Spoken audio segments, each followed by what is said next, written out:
Michaela. We call It's this okay. take two in the business. So, Michaela, one of the things that we've noticed here from Central Maine Community College is that you have played for SM over the years. And are we getting audio, guys? Yeah, we are. Okay. So Michaela's here with us, and Michaela has a unique role in SM and CM history. Coach tells me you're the only one that's ever come from SM to CM. Tell us a little bit about that. I started off at SM playing. I started my college career over there probably, I think, 2 years ago now. It was a great program. Loved the opportunities I got there. I went into the nursing program, so I decided to take a step back for a little bit to focus on my future and my career.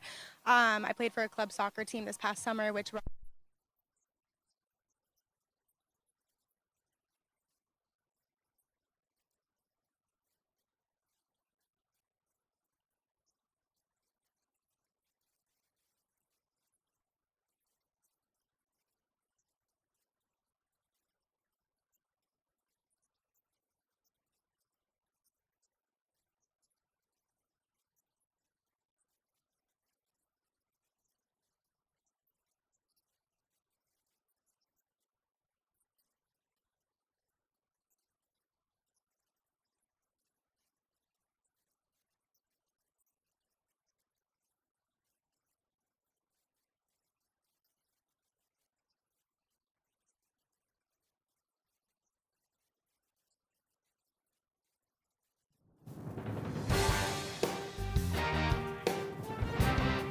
Something new is happening here at Central Maine Community College.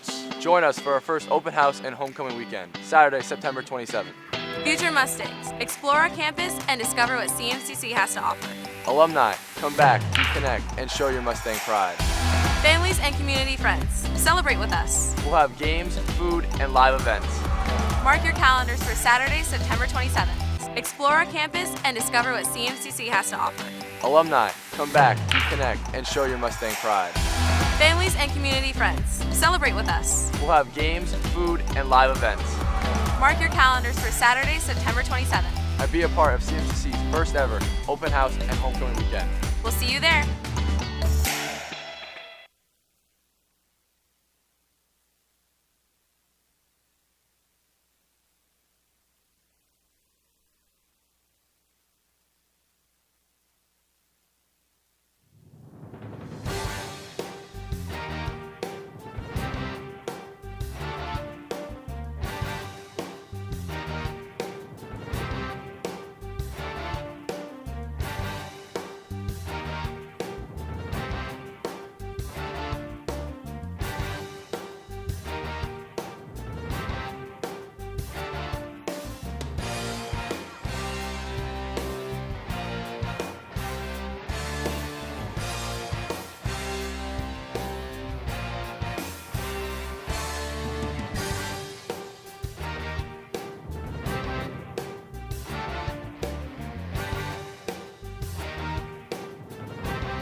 Auburn, Maine for a showdown between two Southern and Central Maine rivals here. The SMCC Seawolves and the Central Maine Community College Mustangs getting set to go once again, the two rivals in the Yankee Conference. I'm Rob Kennedy. Caleb Lamb will be joining me shortly. Mustangs 1-4-1 on the season. They broke out of a scoring slump in a major way last week, putting 4 goals past the UMA Moose in a shutout win. First CM goals by Jalen Poitras and Gloria San Pedro allowed the Mustangs to jump out 2-0 after 25 minutes. Olivia Varney scored her first of the season to put CM up 3-0 in the 40th, and the goal was set up by Ksenia Sorderup, who got her first ever assist for Central Maine. Helena LeBlanc rounded out the scoring in the 53rd minute, assisted by Kiki Shepard, who picked up her first CM point with the apple, and Chloe Pelletier stopped both UMA shots for the clean sheet. CM played well on Sunday, took on UMaine Fort Kent. Play USCAA Division I. Devin Elias was excellent in goal in that contest. A close game with Fort Kent isn't always something we see at Central Maine, but it was this past weekend. That bodes very well for the rematch coming up later on. For Southern Maine Community College, they're 3-2, and they've alternated this year between a win and a loss all season.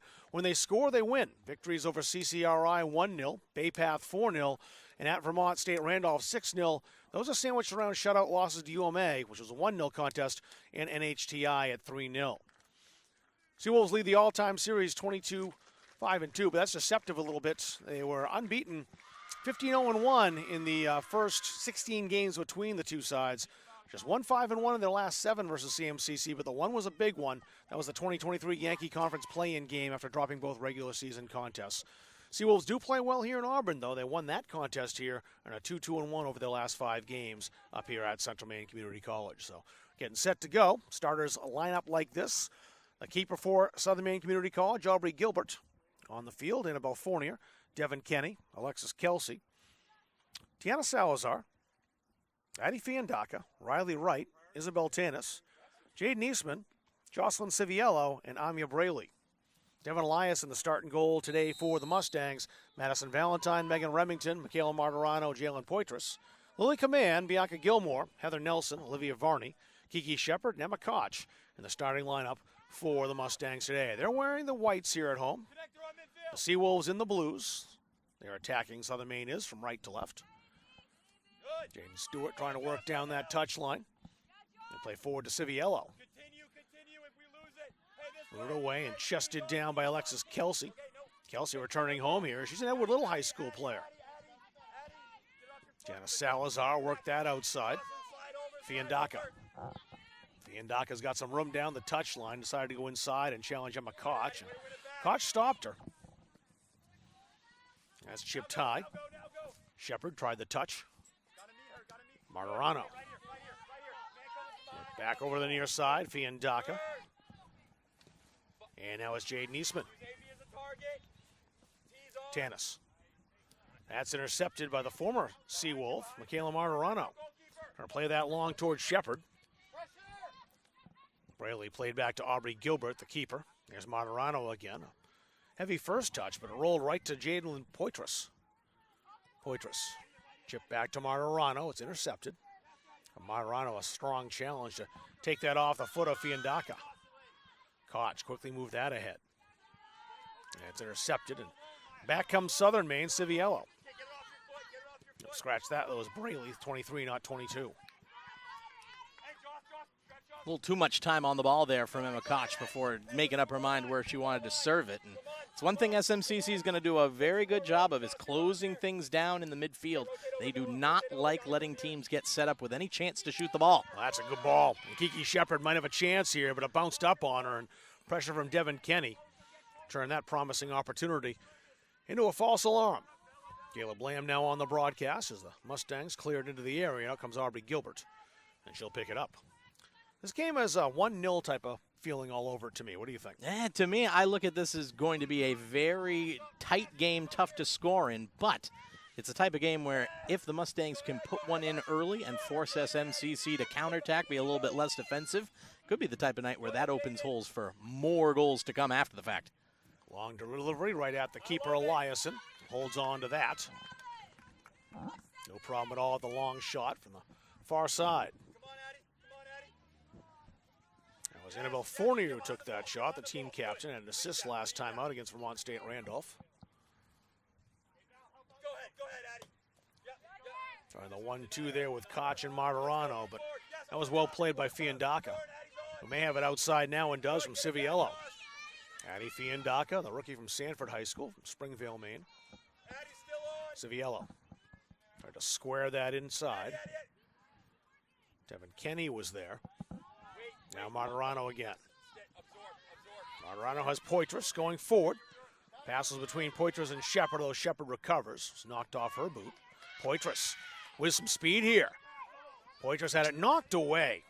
Salazar came back and just got a foot on that.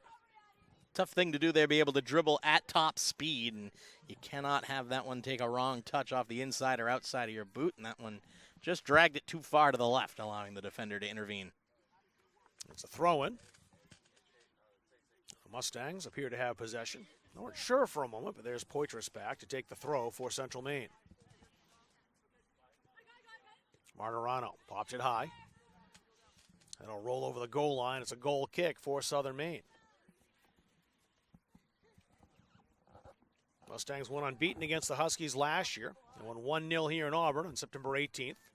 Then a 2-2 draw down in South Portland on October 16th. See, I'm 5-1-1 versus the Mustangs the last 3 seasons. The last loss was that 2023 YSCC play-in game, 2-1 right here. Rivalry's taken some twists and turns. Again, Southern Maine dominated the early stages of it. Central came back to catch up, but it's been very even the last few years. Central Maine with it. Trying to work that forward, Olivia Varney.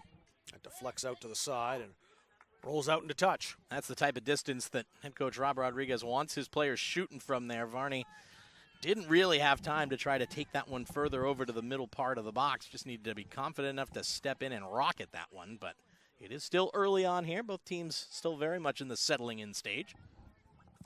Fiandaca. Looking at that one, it's out into touch. Martirano will take the throw for the Mustangs. Trying the long throw. It's headed right back toward the touch line. There's Civiello there. Civiello played into space. No one home in blue. Koch worked that forward. It bounced off the knee of a Mustang player. And back comes Southern Maine. Koch trying to slow down Fiandaca, who emerged with the ball. Nice step by Isabel Tanis, the Bangor native, one of the tri-captains of this team. Fiandaca rolling that towards Civiello. That's out over the goal line. It's a goal kick for the Mustangs. Thought for a second there, Rob, we were going to have a basketball situation with a player running right towards our broadcast position, trying to send the ball down the sideline. And who knew how many steps it was going to take to slow down and stop on a wet, slippery, artificial turf field tonight. 65 degrees as game time started here. That's rolled in on goal. A bouncer kind of skipped up a bit. But it did rain during the afternoon. Hard for a little bit anyway. And gave the field a little soaking. We'll see if that affects the keepers, especially trying to pick up the ball. Yeah, didn't mind Eastman there trying to keep that shot low for that exact reason. You never know what it might do on the wet turf. Tanis tried to roll that through and could not do so. It was slowed down. Stopped there by Heather Nelson. Caban. Caban in a race with Riley Wright. Caban got by her. Put in toward the goal. There's Aubrey Gilbert playing it on the hot.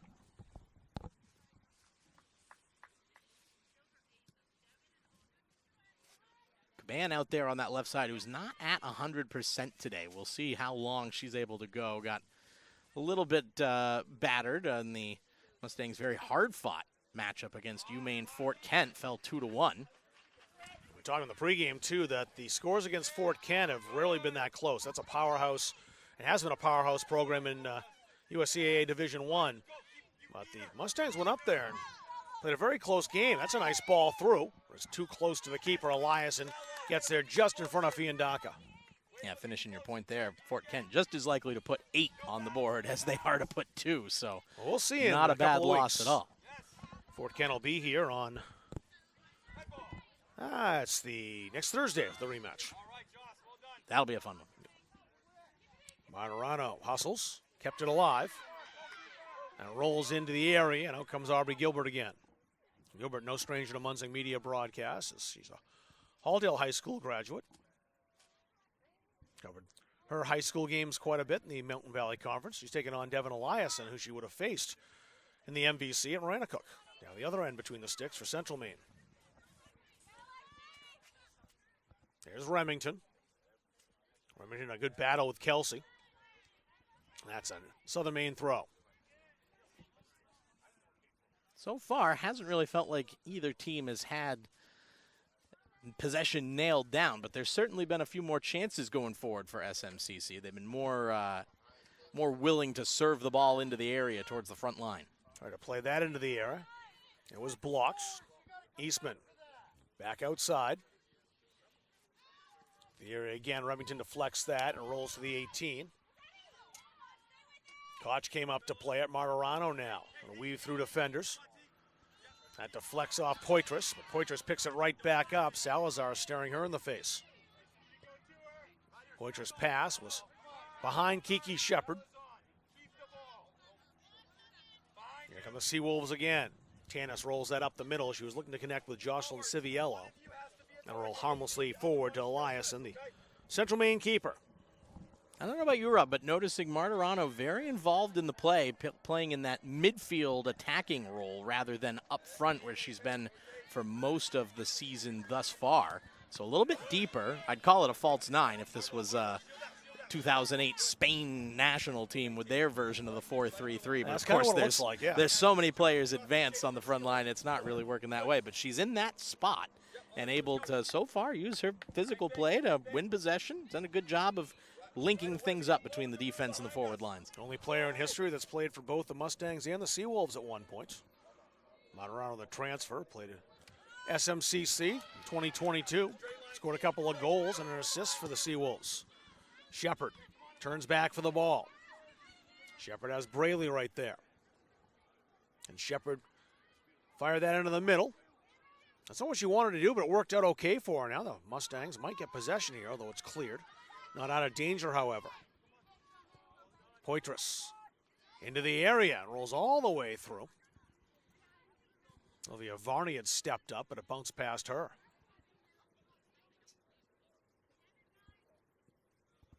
Mustangs will try that left flank again, but this is out into touch and a throw in for the visitors. I was going to have to call you on that one, Rob. The second player to play for both programs on the women's soccer side of we heard things. first before. Who's that? With Who's the other Daniel McCusker, who will be part of the Hall of Fame class, All being right. inaugurated or being inducted this Friday. Will be fun over at Poland Spring Resort. Get your tickets now if you have not done so. Last call for those at the awards banquet. But on the very first CMCC women's soccer team, and of course also a big basketball player. Yes. And being a YSCC All-Conference selection in both. Very good player. I wish Martirano like a goal today against her old team. A win, I think, would satisfy her the most. Isabel Tanis. Now it's Fournier. Annabelle Fournier, the junior, had an assist last game against Randolph.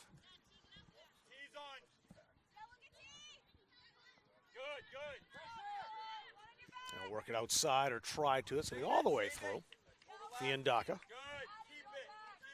Rolled forward to Salazar. Salazar dispossessed. Martirano playing it up the touchline. And that is grabbed. Nice play by Poitras. Poitras on the move, chased by Civiello. Shepard going to goal for the Mustangs. Can Poitras reach her? Now play that in through and it's cleared. Idea was there. It's not a oomph on the pass, which was a pass from distance as well.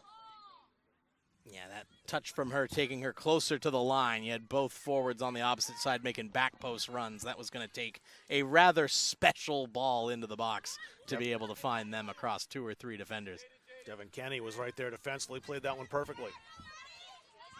This will roll, and despite the best effort of Adi Fiandaka, she won't catch up to it. It's a throw in for the Mustangs. This has been quite the little foot race up and down this near sideline, Yes, it especially has. with how much speed is on display here. They're certainly putting the pressure on both wingers, but they're going to be feeling it at this point, even not quite 15 minutes into the game. Martirano the chip. Braley. Martirano comes into claim. But she's dispossessed. And Braley once again, who stepped right in front of her. That's over the head of Civiello. Rolls all the way to the 18 and into the area. And there's Eliason. You can see what we were talking about with Southern Maine just doing such a great job of closing off the attacking options. That back line, back four there is very controlled, very concise. So Eastman into the side netting. That'll go sub in the game. The first one, Autumn Polk. She's a rookie from Phyllis, Maine. First team in the Mountain Valley Conference last year, her senior year at Mount Abram High School. It's a lot of playing time as a rookie. Started 3 of the 5 games and quickly off the bench here in the 14th minute to enter the contest. She'll replace Alexis Kelsey. And not that SM's having much more luck going forward against this CM backline. We could be in for a very good defensive stalwart type of soccer game. I think some of the situations today where opportunities will be precious, and you have to take advantage of them. Whichever team is more opportunistic will likely win this one. Because I don't see a lot of chances coming with the defenses of these teams. No. Martirano ahead. Braley. Braley. It's popped over the touchline again. Mustangs have got to get some more diagonal runs coming from up front, though. Whichever winger has the ball on either flank, whether it's been Poitras right in front of us or Caban on the far side, you got to make sure you're coming towards her. Make that more like a 20-yard pass rather than a 30 or 35-yard one. Much easier to keep possession and potentially get in on goal that way. And they're doing a good job of doing just that right now as Caban sets up in the middle. And now it's Poitras. Has Shepard. Shepard outside. Poitras going to go with Caban. Kiki Shepard. That's into the side netting for a goal kick. A couple of promising runs down that right touchline for the Mustangs. Haven't been able to connect to a teammate in the area yet, but they've set up some open space over there. Yeah, it was See if good. that continues. Just going to say, thus far, the services have been rather wasteful, you'd have to say, from a Central Maine perspective. Just not getting good deliveries into the mixer where your player has a chance at it, but still early on. And like you said, the more looks that you get at that, the more likely one is to come off. Braley with the goal kick, but the Mustangs have it again. Try to work that across to Poitras. Poitras has it here, but she's forced back. Has Koch in support, who skies it, trying to switch the field over Caban's head. That's back toward Caban, but she won't pick that up. It's hoofed away. Devin Kenny again. Martirano on the trap. She's got company there from Fiandaca. Fiandaca, great hustle. Almost picked that up, and Koch had to do well to keep that in play. Koch reached for it. Civiello exploring options. Now it's Riley Wright. Wright scored her first 2 SMCC goals last time out this past weekend again for Vermont State Randolph. She's a freshman from North Waterboro, Maine. Massabesic High School. And it's a foot race down that far touchline now. Good head start there from Riley Wright. Now she's being aggressively pursued by Caban. Caban's done well. She's hit the deck a couple of times getting in there on challenges, but she's giving it everything she's got, even if she's not at 100%. Eastman's pass intercepted. Martirano the long shot. Aubrey Gilbert will handle that one with ease. Gilbert's had a good year as a keeper, just a sophomore. Has only allowed 4 goals all season. And 3 of those came to NHTI. The other was at UMA. Moose won that game 1-0, a tremendous defensive effort. Maybe their biggest win so far as a program in the Yankee Conference. Just stymied the attack for the Seawolves in that contest. That's a throw-in for the Mustangs, or the Seawolves. Of course, that NHTI team has all the looks of a steamroller Yes. in the early going, so That's 3 there. goals allowed to them is nothing to cry about. They're going to be a problem. Rob Munzing with a pretty good glove save. Is that bounced up here? We've already lost power once, and the last thing we need is to go off the air with a soccer ball. Not that Martirano could do much about that. If we'd given him a pair of goalkeeper gloves, he'd have caught that I one. think No so. doubt about it. The reflexes are sharp for the spry young man. Running onto the ball, Poitras. Salazar there to pursue, and that'll be a throw-in. Alexis Kelsey will check back in for Southern Maine. 2 new players in, Elena LeBlanc and Gloria San Pedro entering the contest. San Pedro got her first Central Maine goal right here at home last week against UMA in that victory. LeBlanc had a goal in that game as well. It wasn't her first. That was her third career goal for the Mustangs. San Pedro played back toward the touchline. She'll pick it up. Maybe a chance to enter the area. That deflects well out as the pass across the 18 was put right back in, however. Heather Nelson has a little time and space here. Tried to play that all the way through, but it was deflected and stopped by Fiandaca. Maybe a chance now for Olivia Varney. Trying to turn and free up her right foot. Had two Seawolves there, got away from both, but our pass is cut out. Interesting adjustment here by head coach Rob Rodriguez. I thought we were going to see Lily Caban be one of those players taken off with the two substitutions, but instead has dropped her into the midfield three to play with Varney a little bit deeper on and have San Pedro up there along with Elena LeBlanc, and it looks like as well maybe trying to get Martirano a bit more forward. Kelsey trying to move forward, was broken up over that far touchline. Gilmore played that out into touch. It's a throw in for the visitors.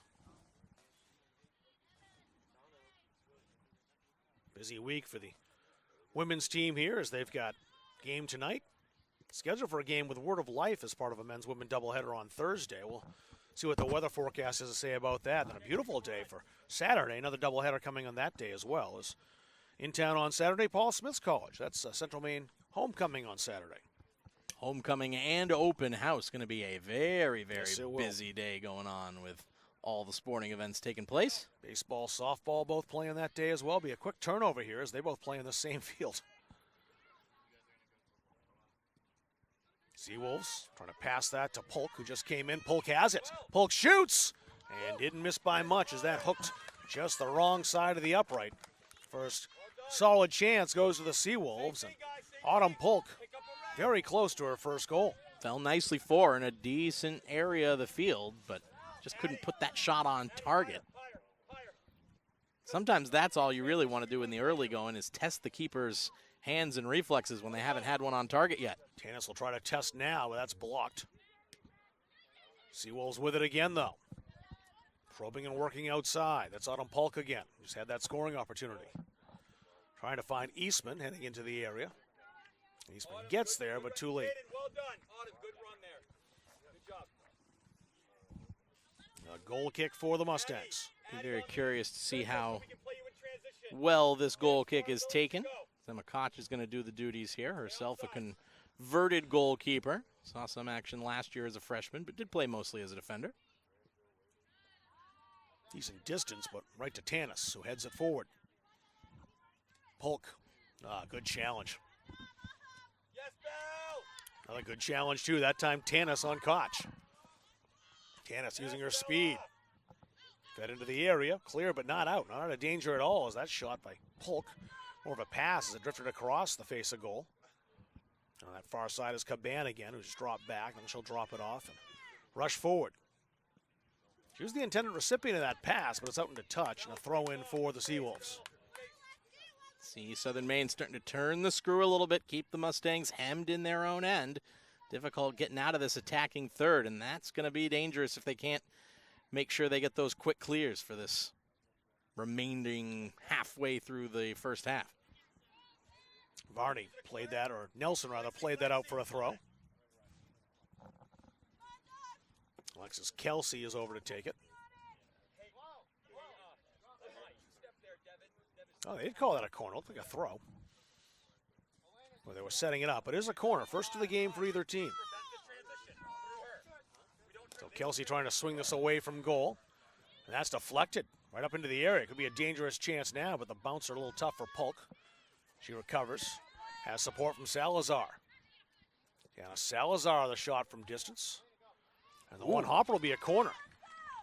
Is that hopped up on Eliason? She played it well enough to keep it out, but here's the second corner for Southern Maine, this time from the left side. Did take a skip, not as high of a bounce as Eliason was expecting off the wet turf, and good thing she had her body in front of it. That's how they teach the fundamentals, and that kept it from getting behind her. So the second corner in rapid succession for the Seawolves. They look to get out in front.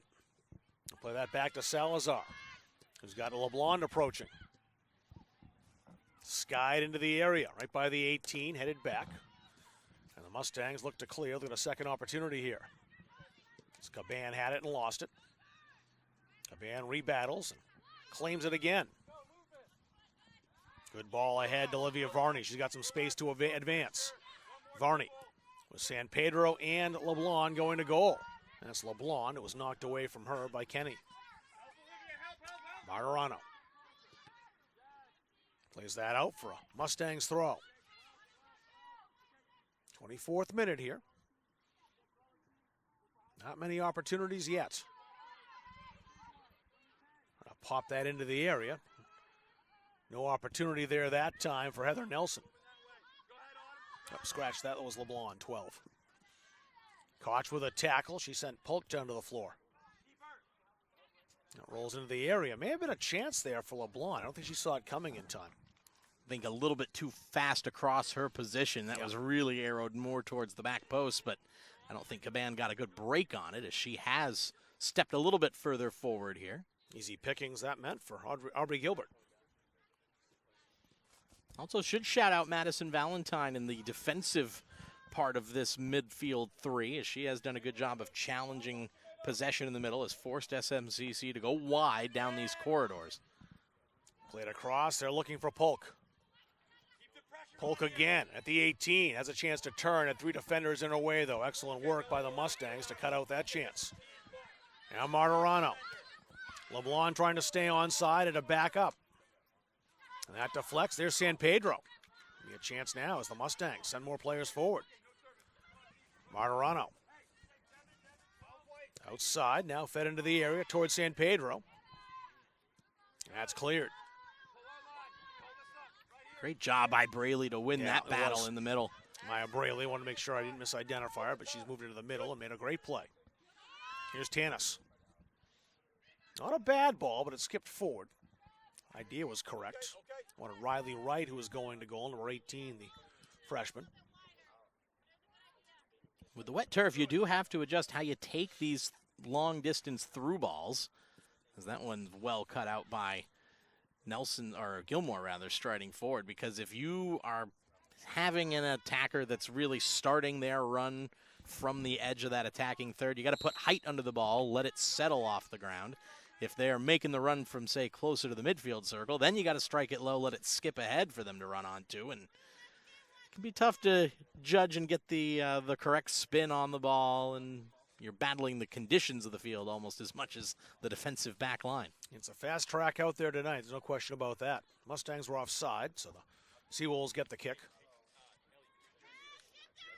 Most action both goalkeepers have gotten is coming off their line to claim overhit passes at this point.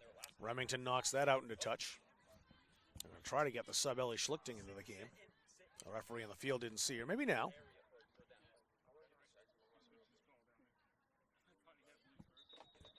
And they do see it. Oh, nope. I think they had that going the other way, They did have it going the other way. That would be why. Bianca Gilmore picks it up for the Mustangs. She'll take the throw on the far side.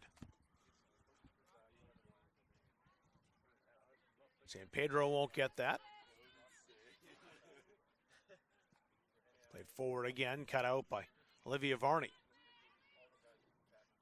Varney in a tussle with Eastman.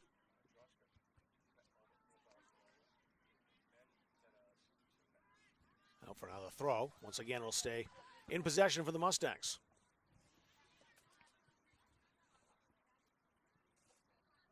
San Pedro. It's actually LeBlanc who's now swapped to that far side. Yeah, so Pedro's moved in the middle, I see. Trying to throw different looks at him, which nothing wrong with that. You got all those different types of personnel. Mix and match, find the best combination as they can all really play in any of those front areas. Isabel Tanis trying to roll that into the path of her teammate coming forward, Autumn Polk, and Polk got there. That's a throw-in for the Mustangs once again, and Emma Koch will take it.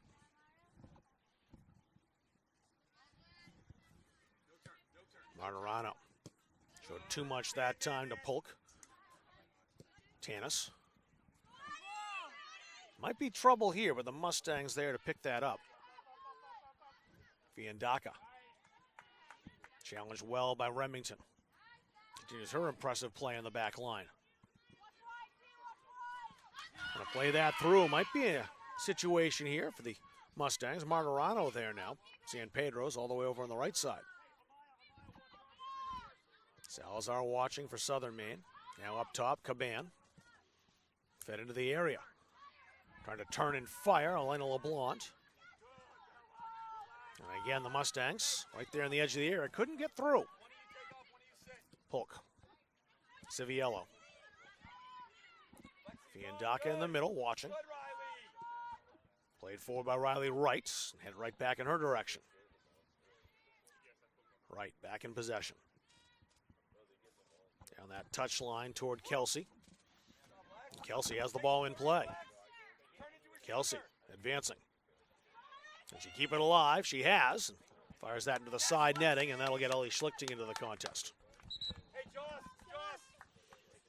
Not too far away there, just couldn't hit the target from the tight angle, but a nice run to get to the end line and cause some problems. Schlichting back in, a goal and a couple assists this season for the sophomore out of Gray. A couple assists last time out.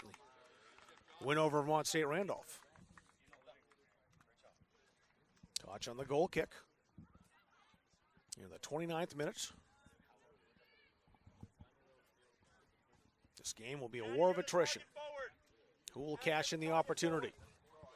You can't be wasteful with your chances because neither team allows all that many. Maybe a chance now for the Seawolves as they advance, but took a little too long to ban back to disrupt.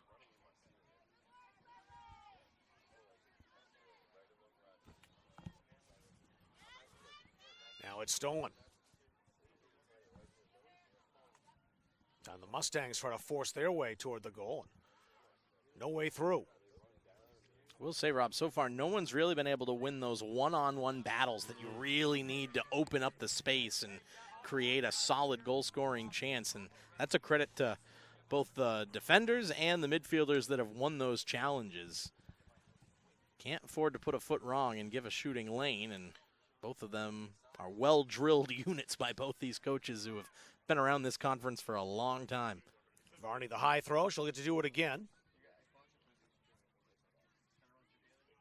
Ethan Wells, who's now the athletic director at SMCC instead of the assistant, still in charge of this Seawolves women's soccer team for at least one more year. And Rob Rodriguez, who's the reigning YSCC coach of the year, now with a decade spent in Central Maine.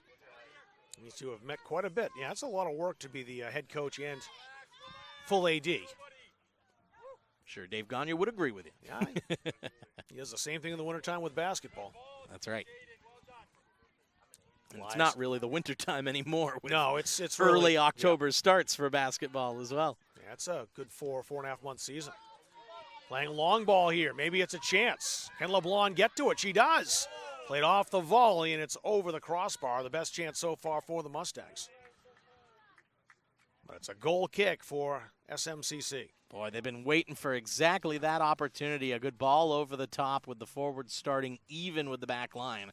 Turn it into an even foot race, and the Mustangs have plenty of speed up front to take advantage of those. Just shanked it right off her toe. Had to hurry, though, with Kenny and Salazar both coming back to force the issue. Didn't really give a ton of time for LeBlanc to fire. Mentioned she got a goal last time here a week ago at contest against UMA. Mustangs will try the long ball again, but no one on the other end of this one. That'll roll out for a goal kick. You can hear that call probably in our headsets coming from head coach Rob Rodriguez as he looks for another change in the rotation here, swapping Lily Caban and Olivia Varney. So Varney now goes up top. He's definitely tweaking things as the match goes on. San Pedro overcooked from Martirano, and they'll turn it over to the Seawolves. San Pedro dropping in. Martirano now playing down this right side with LeBlanc central. So, again, keeping these defenders constantly on their toes for the Seawolves about where the speed is, where the hold-up play is going to come from. Jade Niesman, or up that touch line, was hoping that Polk was there. Ellie Schlichting just in the contest with fresh legs on that run, but can't catch up to it, and Nelson shields it out for the goal kick. Well played there, and had to get across and get the body between the ball and the defender to hold him off, as instructions being relayed in from the sideline by Rob Rodriguez for Michaela Martirano, who has seemed to have the extra motivation you expect to come when you're a player going against your former team. She's been on it today.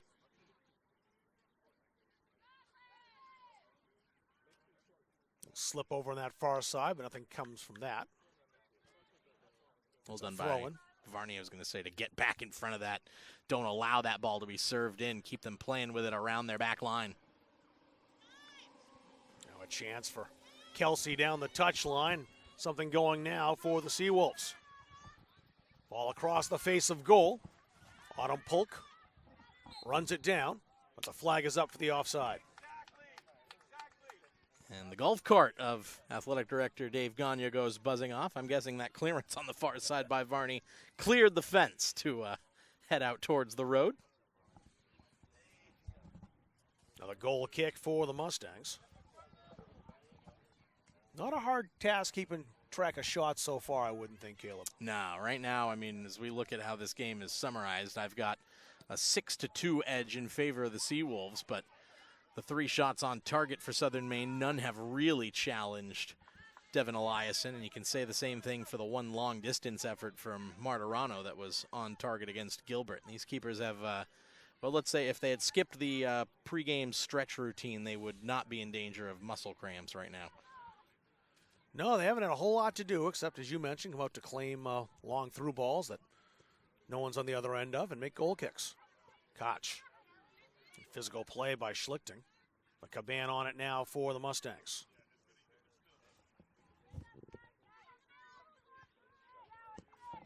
Trying to play that back through again.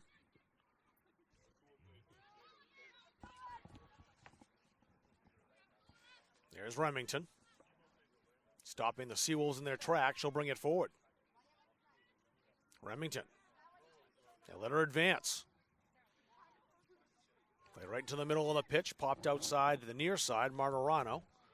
Can she catch up to it? Not quite. Good hustle, though. Yeah, she got no horse to try to get that, but just ran out of time and space. Not used to seeing Remington venture that far forward over the midway line, but she looked comfortable on the ball as she just took the space that was presented to her and still delivered a good pass in towards LeBlanc, trying to get her to play as a target forward there with the pass to her feet instead of over the top. Schlichting. Nowhere for her to go. It's kept in by Martirano. On a bad pass, but defended well once again by Braley. Braley's been good back there. LeBlanc not exactly helping her teammate out there, ducking out of the 50-50 challenge as that one came in. You got to be strong there if you're going to play in the center of the field. You have to go shoulder to shoulder. You have to get touches on everything that comes your direction. Varney trying to hold on to possession, couldn't quite do so. Seawolves back with it. They look to switch the field to the left side. Polk skip past her. It'll be a throw-in for the Mustangs.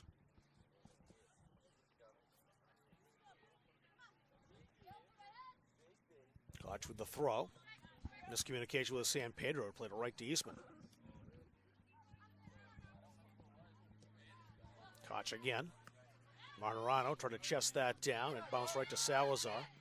San Pedro putting the pressure on Eastman. It's a throw-in for the Seawolves. They'll get Annabelle Fournier back in.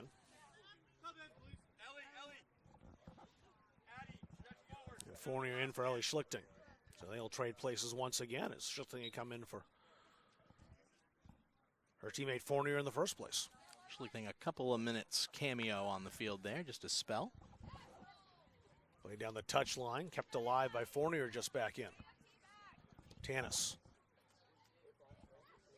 Stopped by Nelson. Martirano. Played with a left foot. No one there in white, however. There's Braley again to touch it right back up, and Martirano hustles to reclaim it. A lot of spin in that ball as Martirano played that forward. And Braley in the way once again. Valentine. 50-50 ball won by the hustle, Alexis Kelsey. More of a 60-40 ball, really. Yeah. Kelsey had the head start. Should have won that race, and she did. Didn't take it for granted. Fiandaka's over on the far side now, number 16, as they played it through to her, but nowhere for her to go. The Seawolves reset right by the midfield stripe. And they turn it over to Caban. He turns it back over. The misconnection on that pass. Yeah, I tell you what, if I'm Rob Rodriguez, I am looking for a big change in the front three right now because this combination just hasn't had the same success going forward. And it's not like he doesn't have plenty of options to throw at this as well. You still got Sarah Labby on the bench to send your sorter up as forwards.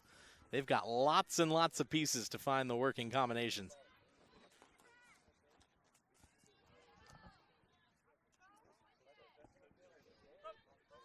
So into the contest now. Alyssa Rodriguez will check in. They're waiting for the final approval, and here she comes. So Rodriguez in, and she'll take out Isabel Tanis.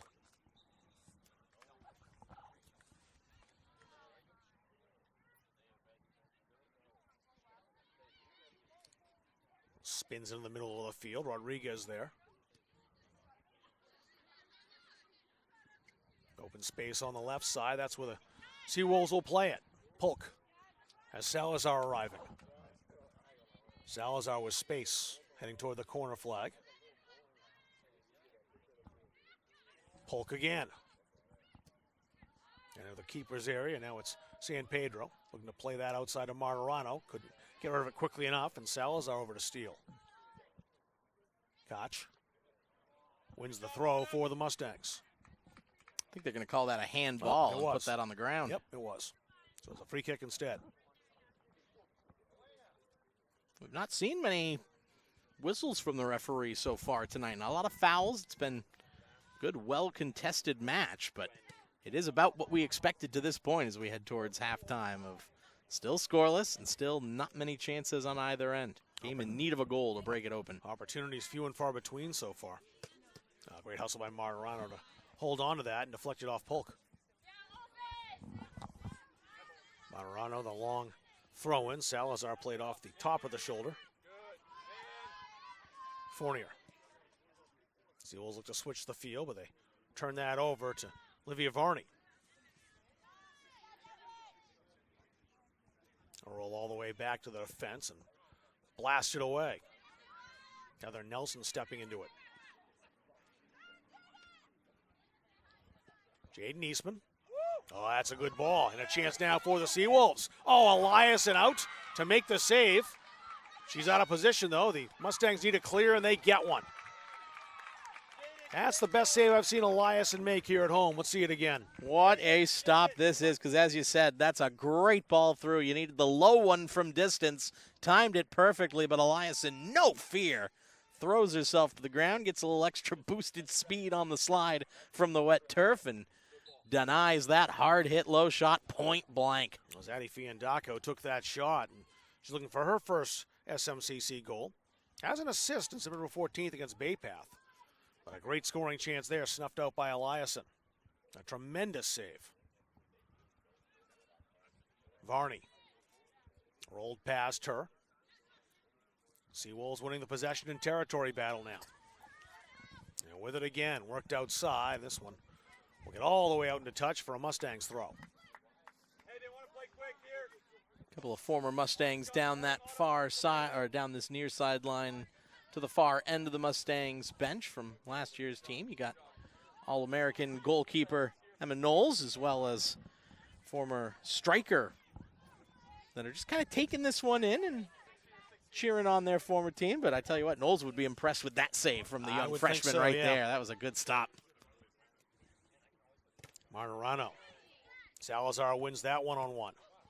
And deflects off the foot of Polk, a throw-in for the Mustangs.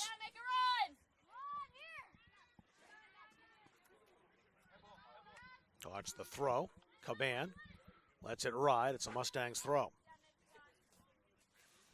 Fast moving first half here in the 43rd minute. Katie Bluen, also from last year's team, a captain, checking this one out. Maybe at halftime she can give a couple of words of encouragement to the strikers up front. Definitely in need of a few more shots coming this way, because right now, if you are Aubrey Gilbert, you could probably have a folding chair back there to set up shop. Nothing's bothering you right now. Emily Tracy hasn't come back by any chance, has she?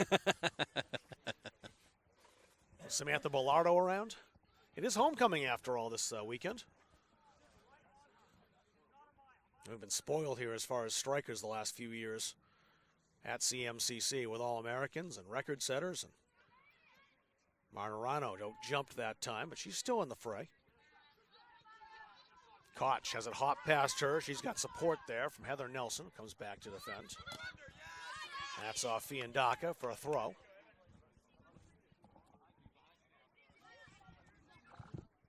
No help from the ball crew here. Nelson on the throw. Braley. Autumn Polk again. Right back into the middle. It's picked up by LeBlanc. LeBlanc play that outside. It was behind the intended recipient of that pass, Olivia Varney. Tanis out there. Nice run down that right flank. Now end up behind the goal. It's a goal kick for Central Maine. As we're into the 45th minute.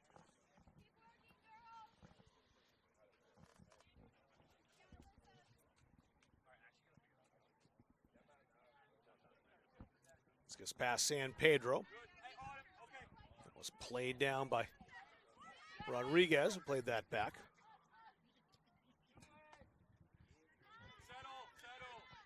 A little time now for the Seawolves to set up. Worked over to the near side again. There's Polk. She's been busy over here on the left side. Polk trying to skip past Koch and does so. Rolled into the area, booted out of there though. Good quick play. And I believe that was Madison Valentine who stepped into that. Yeah, excellent job from her stepping in front of that well-read back there, helping out the back four. Kelsey played that back. San Pedro got in the way and did just enough to slow the ball down so Koch could make that block from Autumn Polk. Had her heel stepped on as well. Not noticed, though, by the central referee as play goes on. That'll do it for the first half. It's been a midfield battle. Not many chances at all either way. And as such, a scoreless first half comes to an end here in Auburn. It's the Central Maine Community College Mustangs 0, Southern Maine Community College Seawolves 0. We'll be back for the second half after this on Munzing Media. Something new is happening here at Central Maine Community College. Join us for our first open house and homecoming weekend, Saturday, September 27th. Future Mustangs, explore our campus and discover what CMCC has to offer. Alumni, come back, reconnect, and show your Mustang pride. Families and community friends, celebrate with us. We'll have games, food, and live events. Mark your calendars for Saturday, September 27th. And be a part of CMCC's first ever open house and homecoming weekend. We'll see you there.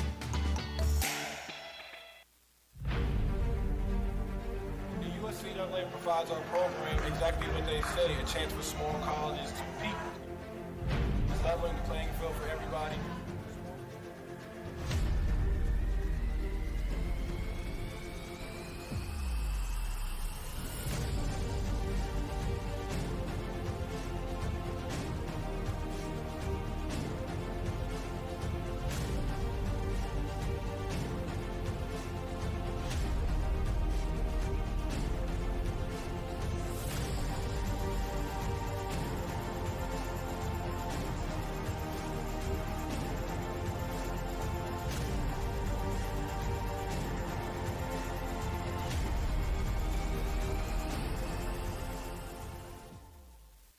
Central Maine Community College, your future is our priority. I'm going to be a preschool teacher. An HVAC technician. Pediatric nurse. Whether your college journey is starting here, I'm going to be an architect. Physical therapist. I'm going to be a lawyer. Or we're a stop along the way. I'm going to be a doctor. A machinist. Honestly, not 100% sure yet. With over 40 programs, I'm going to be a graphic designer. An athletic trainer. There is something for everyone. CMCC. Your future starts here. For years, you've worked hard, saved wisely, and dreamed of this moment. Retirement is one of life's biggest decisions. You don't have to navigate it alone. With Gosline Retirement Planning by your side, you can retire with confidence. We're a team of fiduciaries who specialize in the transition from work life to retirement life, and we're here to help. We at GRP are committed to building a plan that lets you live and give better than you thought possible. The environment is just awesome. Great campus, small, close-knit community. Everyone's really welcoming. Everything feels very personal. You feel like you belong here. Jeff Harder here, partner of CBU Advantage. Listen, Medicare can be overwhelming, but it doesn't have to be. Whether you're new to Medicare or exploring your options during open enrollment, our team at CBU Advantage is here to help make it simple. We'll help you compare plans, understand your benefits, and find the coverage that fits your needs and your budget. Don't let the confusion or stress hold you back. We're going to simplify the entire process for you. We're just a phone call away. Call us today or click the link below to book an appointment with a licensed agent to discuss your options. Talk to you all soon. The Hutchinson Family Sports Foundation is proud to support Munson Media's production of live streaming high school sports. We recognize the hard work and dedication of Maine's high school student athletes, and we applaud Munson Media's pioneering live streaming efforts. The Hutchinson Family Sports Foundation.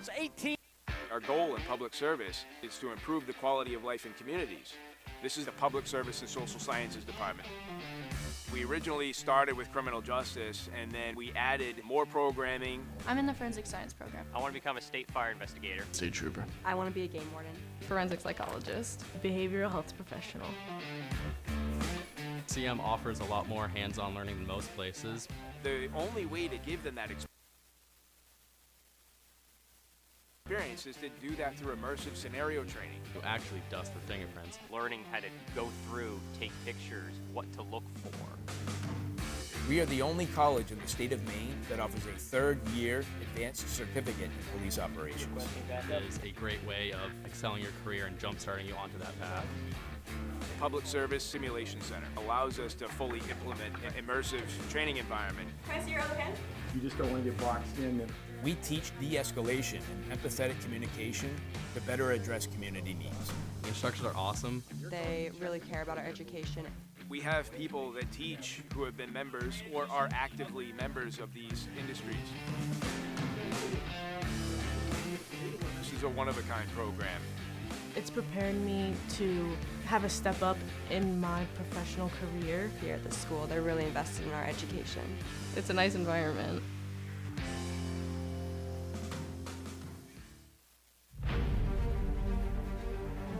NCAA provides our program exactly what they say, a chance for small colleges to compete. It's leveling the playing field for everybody.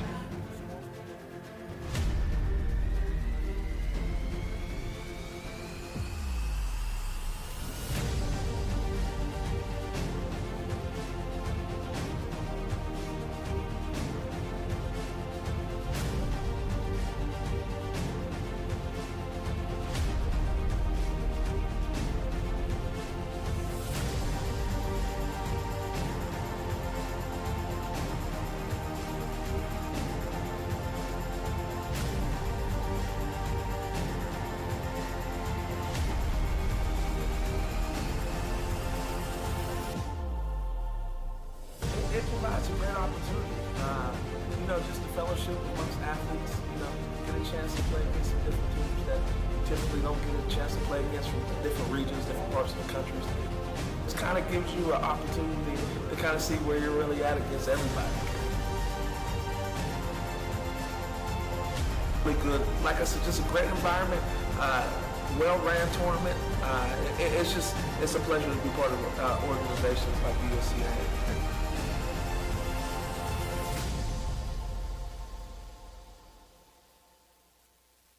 Something new is happening here at Central Maine Community College. Join us for our first open house and homecoming weekend, Saturday, September 27th. Future Mustangs, explore our campus and discover what CMCC has to offer. Alumni, come back, reconnect, and show your Mustang pride. Families and community friends, celebrate with us. We'll have games, food, and live events. Mark your calendars for Saturday, September 27th. And be a part of CMCC's first ever open house and homecoming weekend. We'll see you there.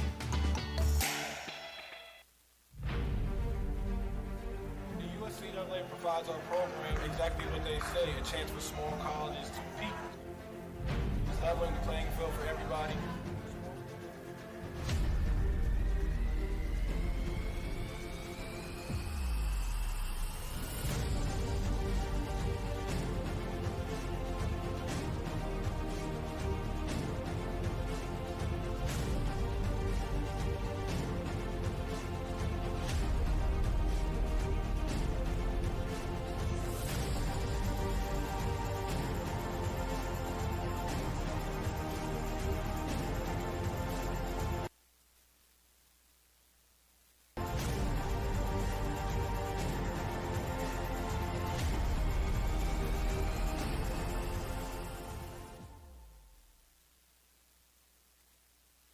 Do you know that your current annuity might not be the best fit anymore? In today's markets, there are new options that could offer greater flexibility, higher growth potential, and even enhanced benefits that can be specifically tailored to your needs.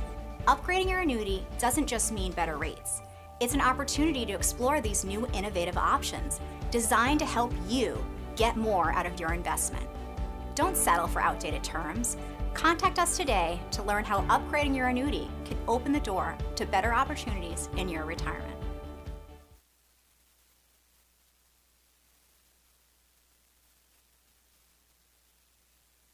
At Central Maine Community College, we are building things that last.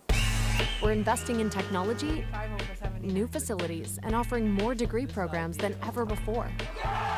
You can get the traditional college experience at a fraction of the cost, and for some, it's even free. Wait, did she just say free? That's right, free tuition for Maine high school grads from 2022 to 2025. Set your goals and find your path at CMCC. Let's build a future together.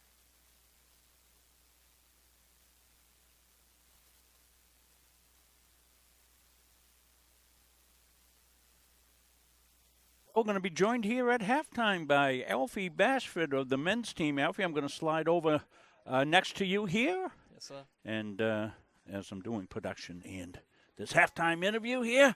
And Alfie, as we take a look at things, you had to not come over as nimbly as you normally do. Tell us a little bit about your left knee here, Alf. Yeah, walking with a bit of a limp right now.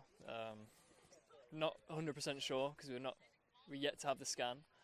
But I went to see a physio on Friday and it said it's not looking great. It could be a potential tear of the meniscus in the knee.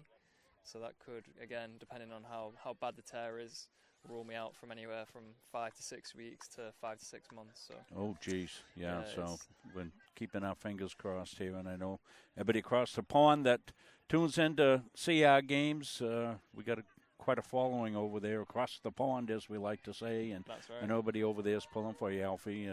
Very discouraging to get an injury, and certainly I know everybody's pulling for you to get the very best news possible. Meniscus is cartilage damage, Correct. and that's something that would take the lesser of the time for sure. So let's hope that's the case.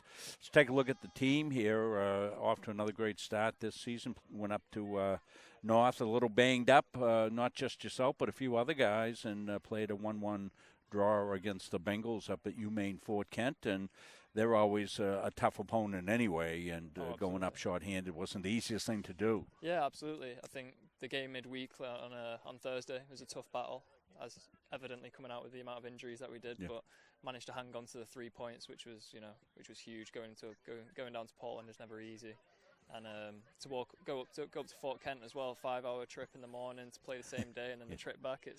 It's quite a mission, but again, fighting hard to get a result. We'll take a draw up there any day of the week. I think, they played their full squad when, I think they've played other teams in the Yankee Conference and not played the full squad. So yeah, right, exactly. We definitely got a full taste for them. Yeah, they knew it was coming. They knew it was coming up from Central Maine. That's for sure. That's right. So yourself and a couple of guys banged up, but that's it's a next man up.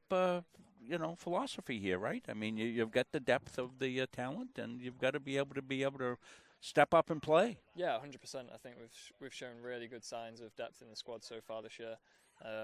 Players like Mitchell Masida walking into my role. I think he's unlucky not to have been in the starting 11 so far this season. So for him to get a chance, as unfortunate as for me, I'm quite happy to see him go on and strive and get that experience on the pitch. And I think it's been really encouraging. Everyone's saying he's taken things so well, and that's partly why I'm down here tonight, and we'll be training after the second half of this game, and any insights and things that I can pass on to him, I'm absolutely going to do that for him. So I'm just really pleased that he's getting the opportunity. Well, there's that in your character anyway, as well, and we saw it come out last year.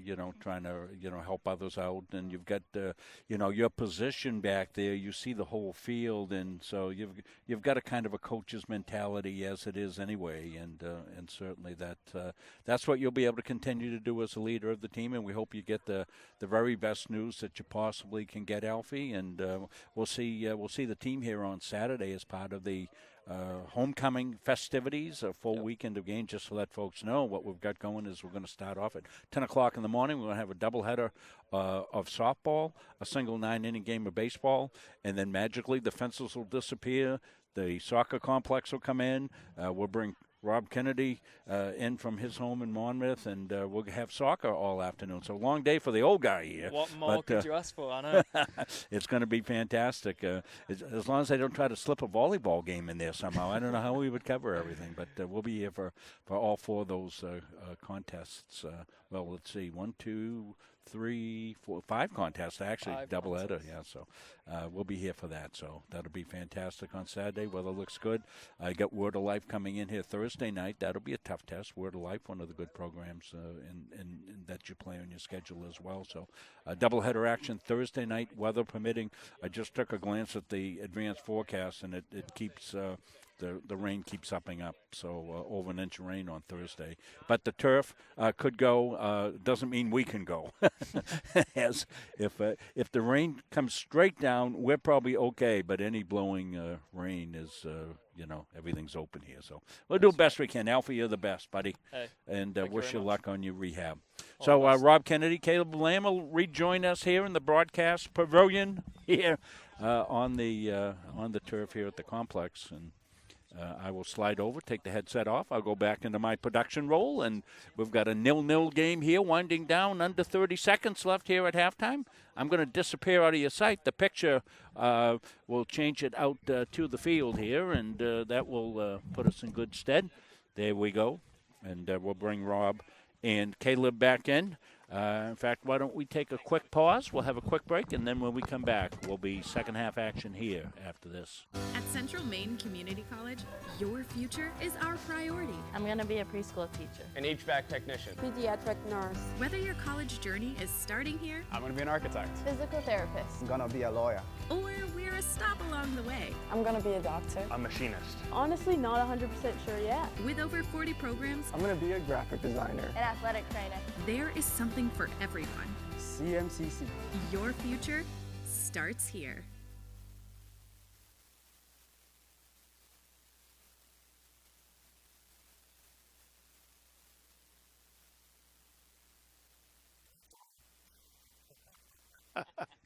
Both on the field and on my forehead.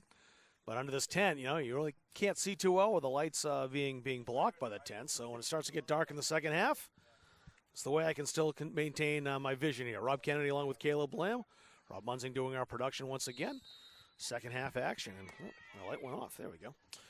Second half action underway here in Auburn. Looking for our first goal of the game. Looking for more scoring chances than we had in that first half.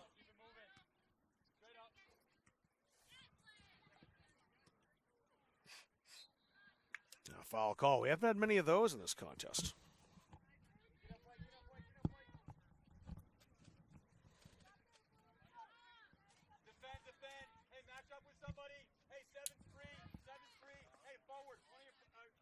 Remington's taking the free kick for the Mustangs.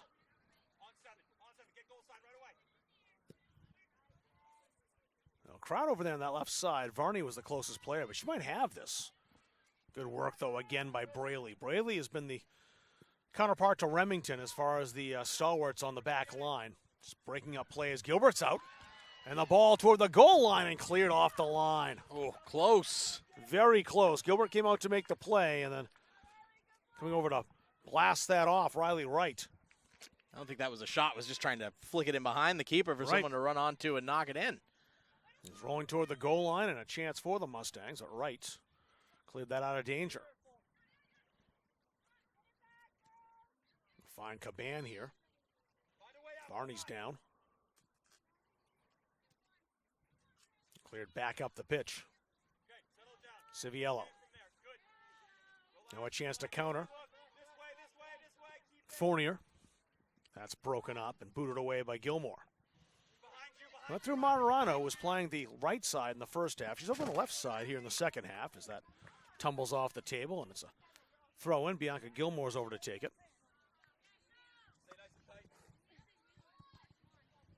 Headed back in Gilmore's direction, popped high in the air. Isabel Tanis. Booted ahead after Remington stopped it. Trying to shield that now is Heather Nelson. She's in a little trouble here. Sibiello played that back, and attempted shot by Tanish. Didn't get what she wanted on that, and it's cleared by the Mustangs. Salazar. Roll that out wide. That's played out for a throw-in. Visitors in possession. Tanis over to, nope, she's not going to take the throw. She was heading toward the throw.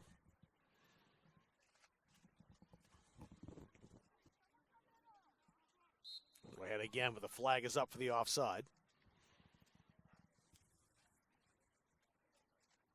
And a free kick now for the Mustangs. Very important these opening couple of minutes after halftime. Whatever adjustments that the coaches have tried to make are going to be fresh in the players' minds, and you're really just hoping for Lightning to strike early on, take advantage of both teams trying to take a couple of minutes to get back into the flow of the game, hit them before they're fully up to steam, and Mustangs nearly did that. Just about a minute into the second half, just no one on the other end to punch that ball into the open net. Is that a chance they're going to come to regret? Braley over to take the free kick after a foul called on the Mustangs. Braley, the sophomore from Pittsfield, Maine. A couple of her former high school teammates at MCI playing for the Mustangs. Olivia Varney, Heather Nelson. Played outside again. Maybe something on now for the Seawolves. That's played back for a shot. It's over the bar as Civiello tried to set up a teammate who just arrived on the scene. Thought that was Tanis maybe. It was Tanis who took the shot. Civiello passed it back to her to set her up. Just couldn't keep the shot down, always rising off her foot, similar to that Elena LeBlanc shot we saw on this end of the field late in the first half. Just when you get the ball in a good area, you have to put it on frame, especially as we've said multiple times at this point. Chances are going to be at a premium. Don't let them go begging. Martirano waiting for help to arrive, and here it comes. Mustangs working forward. Varney. That's Shepard up there. Kiki Shepard. Attempted pass goes behind the goal line, behind the goal for a goal kick. Just got to wrap that right boot around it a little bit more. Cut that back towards the penalty spot. Not easy to do, especially when you're being harangued by two defenders as you head towards the corner flag. But services in from the wings was probably a weakness for this Mustangs team through the first 45 minutes. Throwing again for the Mustangs. Yeah, I'd say that was one of the issues you saw. A lot of chances left wanting by the Mustangs. They moved the ball outside the area, but trying to throw that in front. Never did seem to connect. Bounce to the 18, headed out of the area, but right back in. Gilbert's out. Can she get there first? She does. Got there just in front of Poitras. Aubrey Gilbert, brave keeping as she pounced off the line to win that race. And new contact was coming and absorbed it. Kelsey tried to stab it and keep it in, couldn't do so. Martirano handles the throw. Caban. Martirano toward Varney. Valentine popped that ahead. Maybe a chance now as Varney couldn't settle. Martirano does. Martirano deflected that off of a defender, Jaden Eastman. Not deflected that time off Riley Wright. Shouts for handball, but nothing given. Varney. That was played out of there. Adi Fiandaka conceding the corner. It's the first one for the Mustangs. Kiki Shepard was trying to turn on that one as it fell nicely to her inside the area, but SMCC defense, as they have been all night, quickly on the scene to put pressure on and smother the chance. Olivia Varney setting up right-footed, trying to swing this away from Aubrey Gilbert in the SMCC goal. First corner of the match for CM. Headed to the danger area. Blew it out toward the 18, clear, but the Mustangs still in possession. Work back again toward Bianca Gilmore. Shepard popped that high. She thought she got fouled, instead it's just a goal kick. Well, the shot there striking the referee square in the back. That one was headed in the right direction. Those are sometimes the ones that you'll see them pull it back for hitting the referee, give a drop ball there, but not normally while the ball's in flight for a shot. Remington, a great steal, and almost rolled that through to Caban. Blasted away by Riley Wright. Kelsey. Tanis. Tanis switching the field. Space over on the left flank.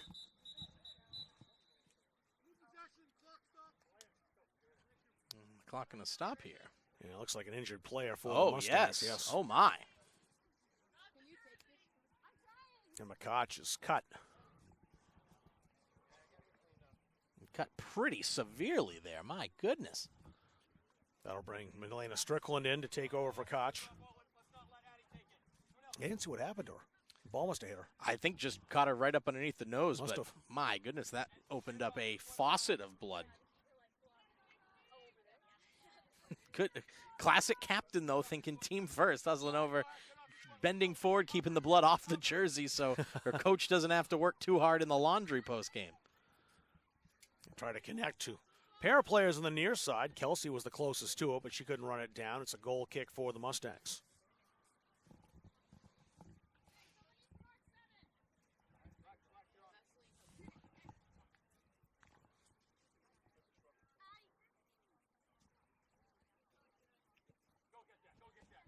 The kick right up the middle on that goal kick, popped up by Poitras. Battle for possession, and the Seawolves have it, taken by Tanis. Rolled outside. Fiandaka. Try to play that ahead over there on that left flank. That's what the Seawolves have been attacking here in the second half. And a throw in now for the Mustangs, just shy of midfield.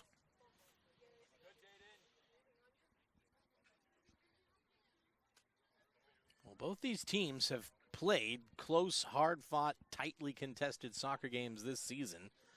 SM had their first two games decided by just one goal, beat CCRI 1-0, lost in their conference opener UMA 1-0, and Central Maine, who had to settle for a scoreless draw on the road with Albany. They know how precious these goals are. Caban. Varney won't get there. SMCC, when they score, they win. It's been that simple. Every time they've gotten a goal, they've gotten a victory. Of course, they've been shut out a couple of times as well. Great play by Martirano to pop that high as that was behind her. Martirano again. Maybe a chance now. The left-footed boot is wide as Olivia Varney set up. Good opportunity and let fly. But out of the reach of the keeper Aubrey Gilbert. And just high and wide. I know she's got a powerful shot. That one, though, on her left side, her weaker foot, but didn't look that much weaker with how much power she generated with that attempt. Another chance maybe here for the Mustangs off the goal kick. They intercept. And a shot. Gilbert. Oh, that was tough, too, as that was delivered with some velocity and skipped off the turf. And Gilbert smothered it. Well, best shot the Mustangs have had all night. Maybe not the best chance with LeBlanc having gotten that partial break, but that effort skipping right in front of the keeper. Gilbert needed good, strong hands because she could not afford to spill it with Martirano lurking. Tanis. Too much pressure there, but Tanis has it back after Valentine challenged. Jaden Eastman. That's deflected outside. They were looking for Alexis Kelsey, who's making a run down the right wing, but it's out for a goal kick. Minute 56 of the 90. We're waiting for our first goal. Again, it's been a defensive battle, a midfield battle. Team's not allowed much to happen in the front third either way. Mustangs gonna bring it back up the pitch. Martirano, high ball, slowed it down, couldn't stop it. Now the Seawolves played that through. It was behind Gilmore, maybe a chance now. Kelsey.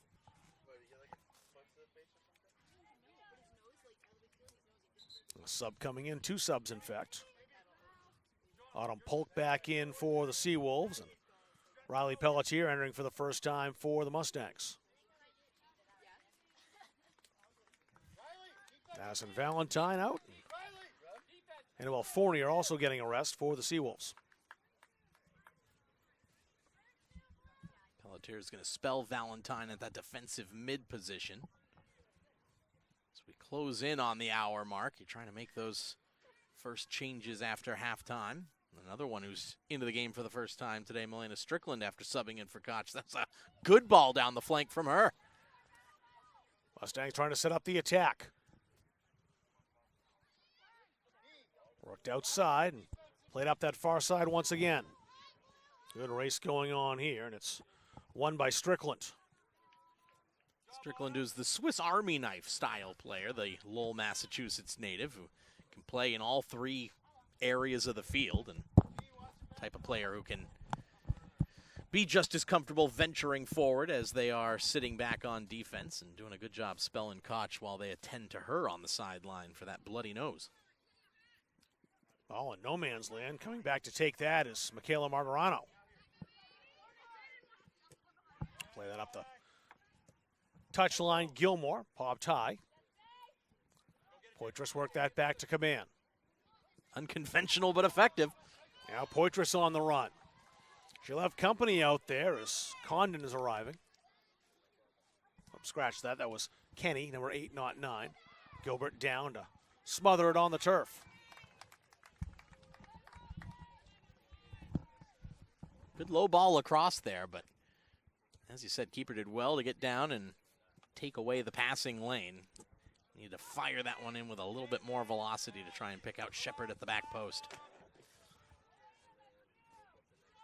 Dare I say, Rob Kennedy, the headlamp is playing up with you again tonight. Yeah, I'm getting rid of this one. Just keep shutting off on me. Got my backup in the bag, but I'm okay for now. Civiello with it. Civiello has to watch out. Varney was bearing down. Eastman. A little time and space now challenged as Caban stepped up, but she found Riley Wright coming up. Wright's pass, no one in particular, but it's grabbed by Eastman again. Eastman, nice touch pass through. Civiello rolling that into the area. Oh, excellent challenge once again. But it's right back on Kelsey's foot. Alexis Kelsey trying to work inside the area. That was broken up.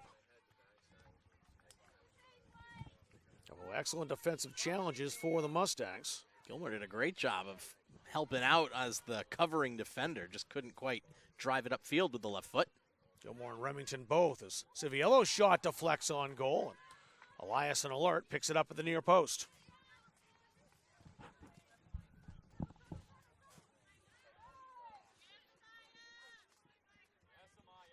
Necessary save there, it had to say. Did a great job of staying with that off the bounce. And Braley just out-talling her opponent there. Civiello. Rolled to the outside. A chance now for the Seawolves. And that's right on goal again. And again, no problem for Eliason. I believe that's Tanis again from that far side. Yep. Has been causing problems. Getting into the area. That one, though, just didn't quite have the muster behind it with the left foot. Need more power behind the shot to really trouble Eliason, who has perhaps been the busier of the two statistically. 6 save for her, but not a ton that has drawn a stretch. Pelletier playing that long. Martirano on it. Mustangs looking to attack here. Kayla Martirano.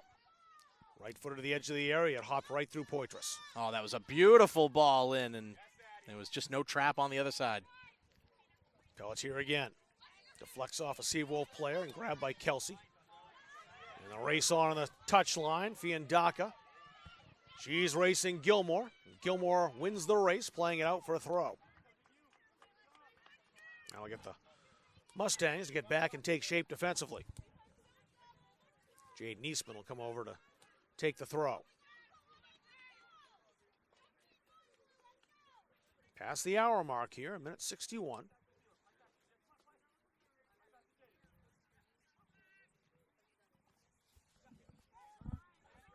Seawolves try to work their way off the touchline and do. Here's Kelsey. Her shot blocked. Remington again actually scratched that. No, that was Gilmore. That was right the first time. It was Remington who made that block.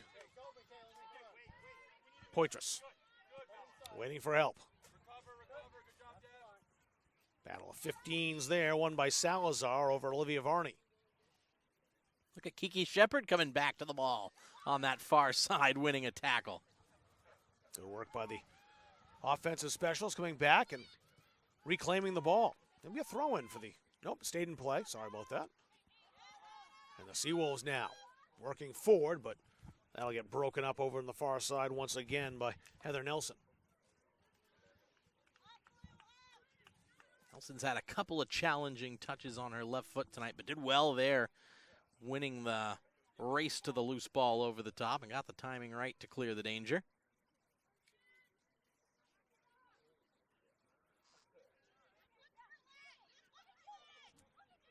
There's no way through yet as they'll try to feed Civiello. That deflects off a Seawolf. Throw in for Central Maine.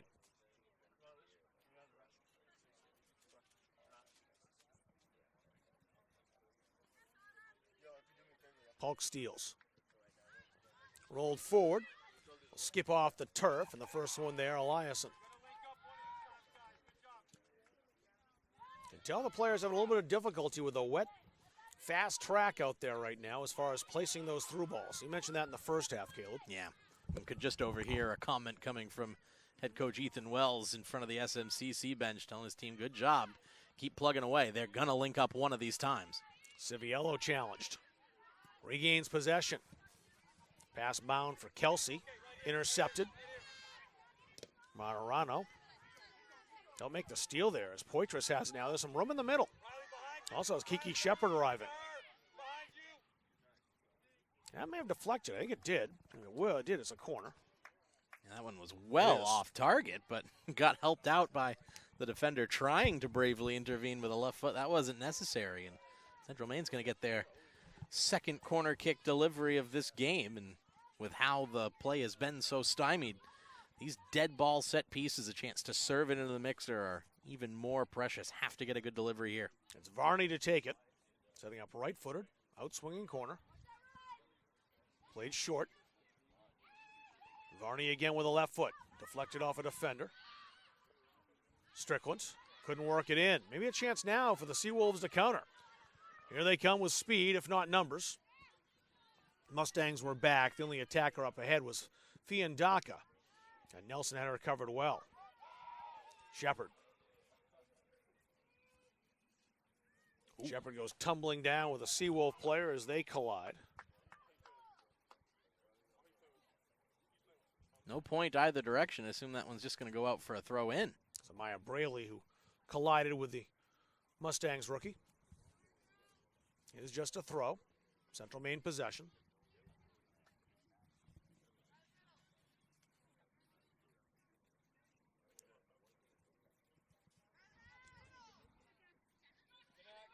Civiello.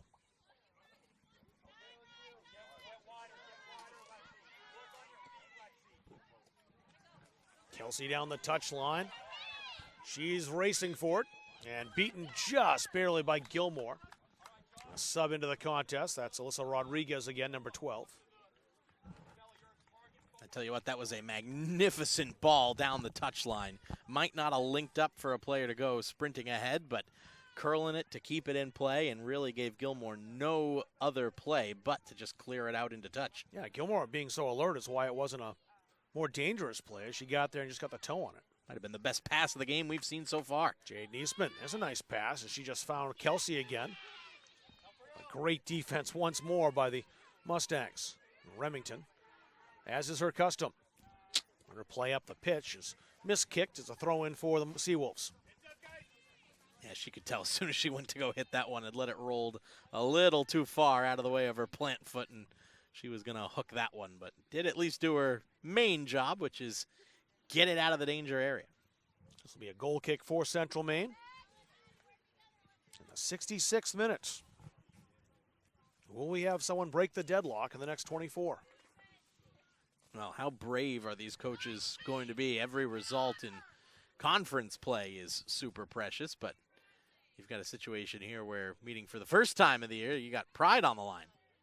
Oh, nice stop over there on that far side. Now the Mustangs look to work back up the pitch. But it's stolen. That was Eastman again, who came all the way over.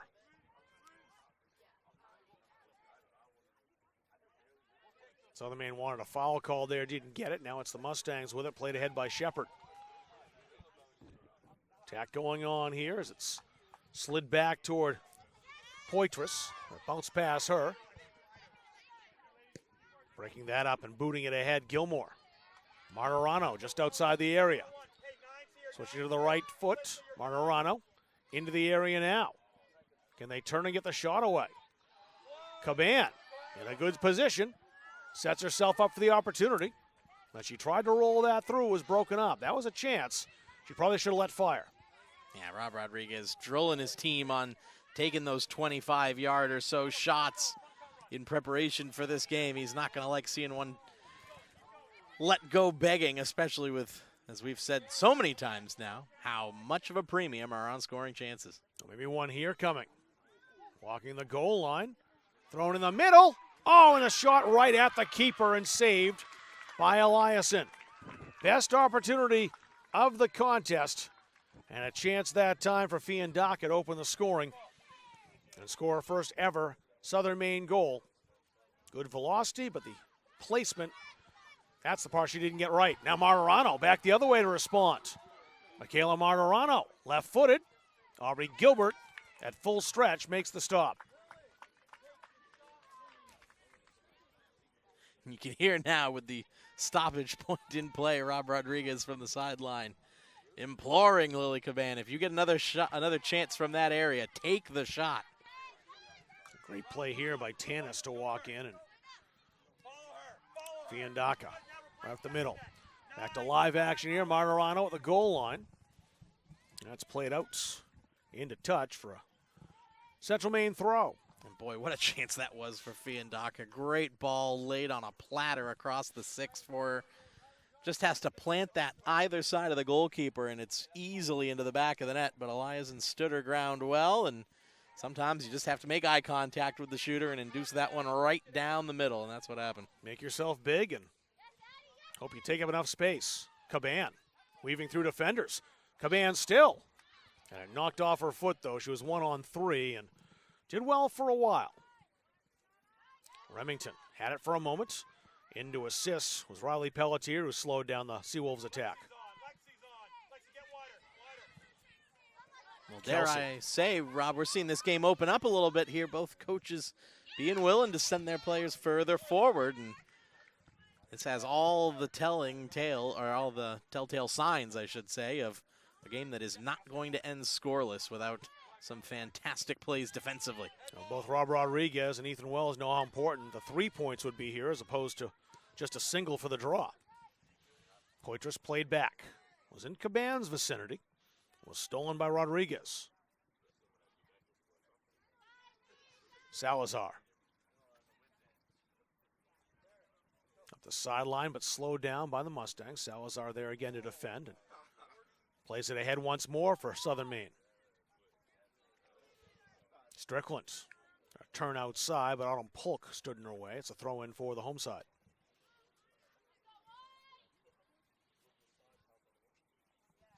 $70 of the 90 gone here.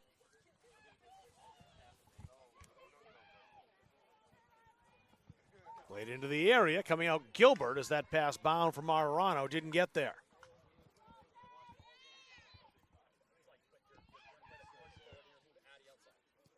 Booted forward by Caban. Rolls all the way through. This will be a goal kick. I think we're going to see super sub Sarah Labby on the scene here to try to inject some more pace down the wings. Both teams looking for changes. Civiello's back as well, number 22 back in the game.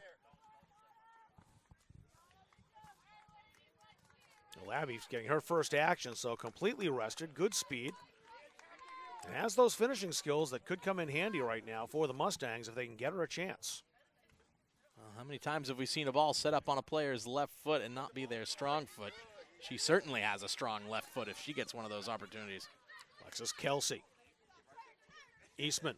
Return to Kelsey again. She's marked out there by Gilmore. And Gilmore lets it ride, takes the throw.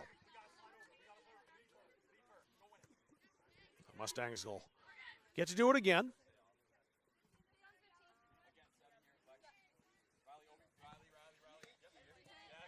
Nice stop by Eastman.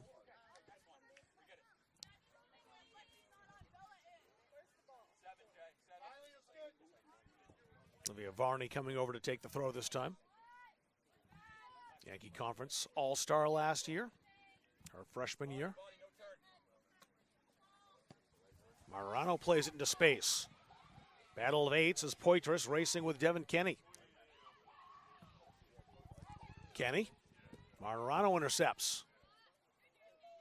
Marano right on the touchline, kept it alive for the Mustangs. Brave defending as that was Riley Wright who came in and absorbed the contact. Stopped the pass, concedes a throw. Good attempt to get that cross in there.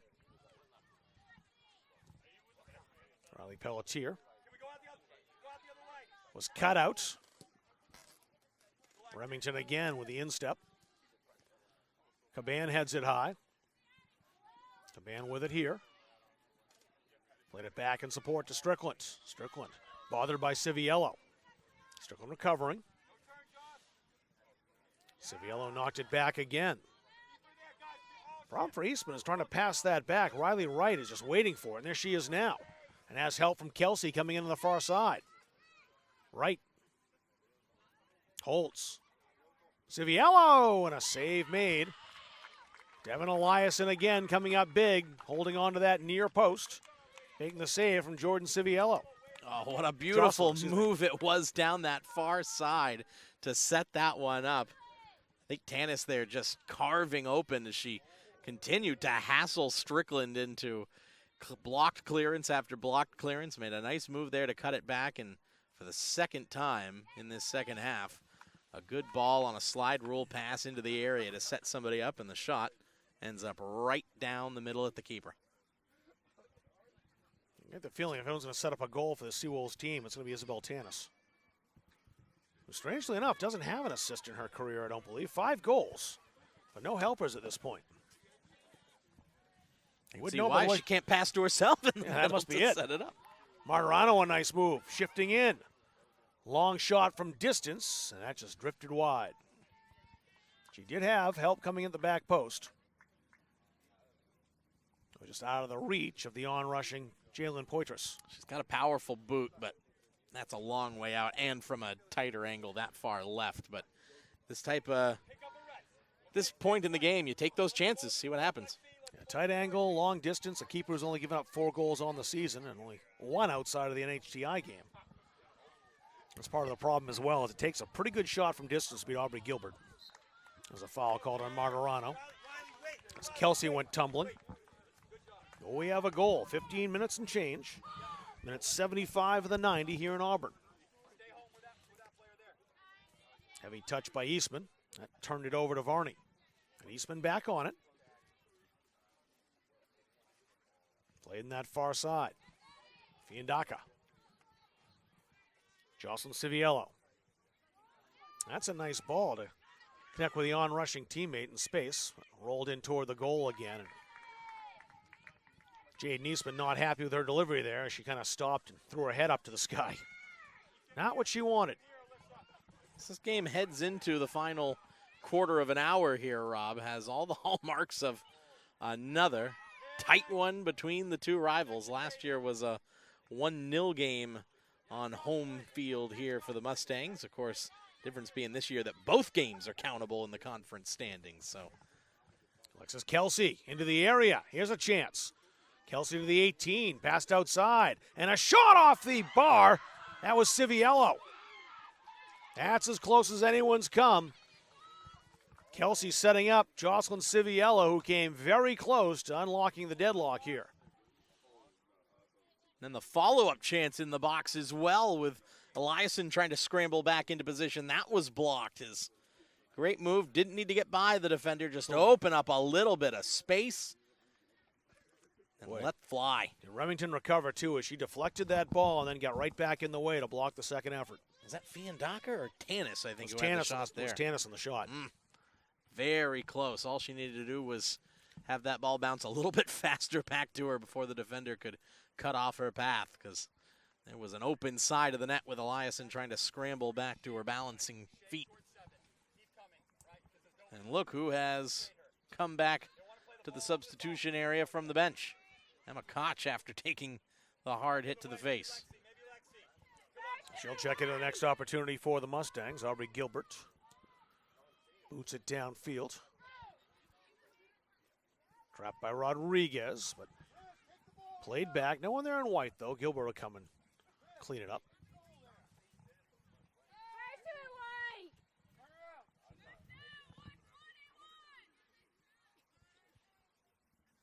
Gilbert exploring options, taking her time. Booted downfield. That was in Eastman's vicinity. Headed forward instead by Remington. Martirano. Challenged by Rodriguez. Mustangs reset. No, sorry, the Seawolves do. Great stab by Civiello. And she recovers. Oh, the first touch was beautiful, and she still had time after getting a great first touch on it, even after almost tripping over the ball to maintain possession. Look at Remington. Remington just going through challenges. That was all clean, too. She was challenged twice and just kept control. Like a bulldozer there, clearing the path in front.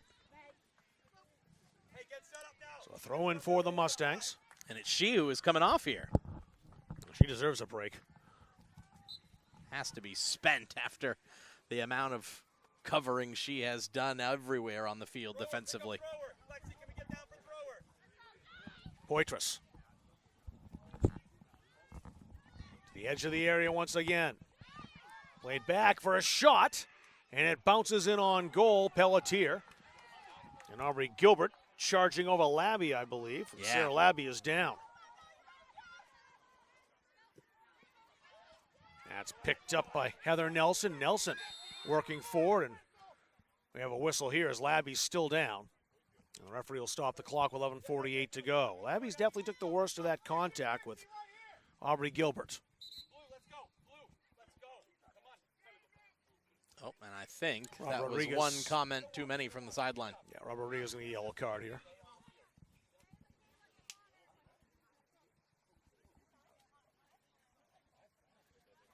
So the first yellow card assessed in this game goes to the Central Maine bench boss. Yellow card to coach. Yellow card, no, assistant right there.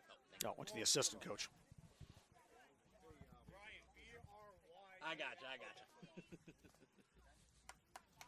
Elena LeBlanc set to check back in. Brian Wallace assessed the yellow card.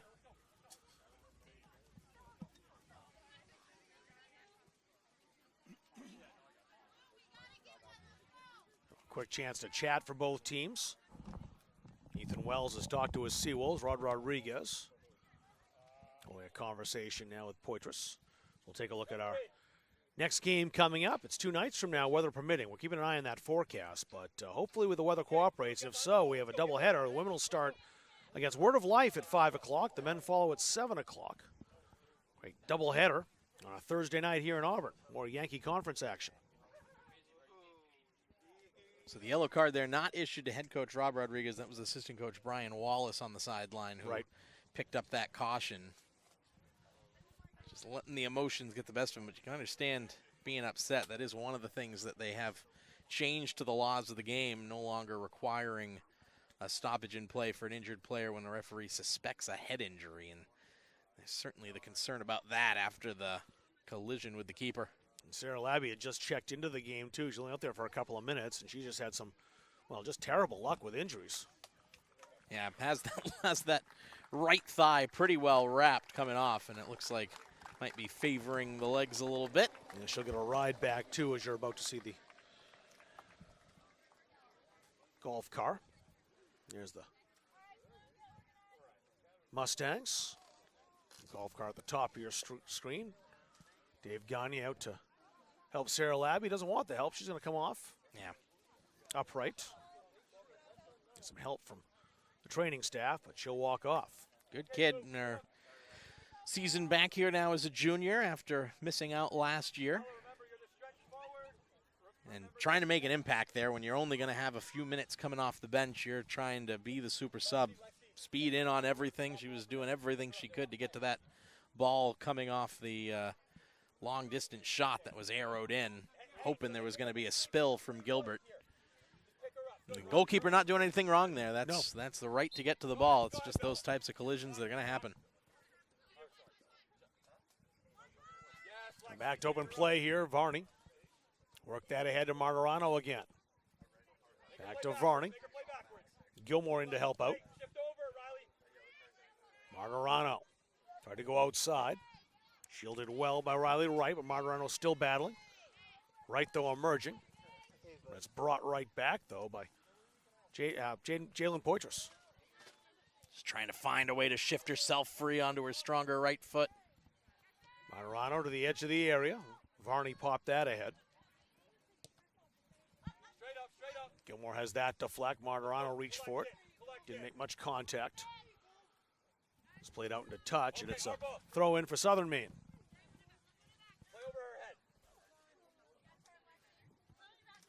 Gilmore stepping up. That pass bound for Civiello. Riley Wright has to be careful here, as that was intercepted by Gilmore. Caban trying to gain possession and turn, does so. Varney back to Caban, they separate. Varney's shot takes a deflection. That hit Rodriguez. Soft Caban, played over near side Gilmore. Couldn't keep it in, throw in for the Seawolves.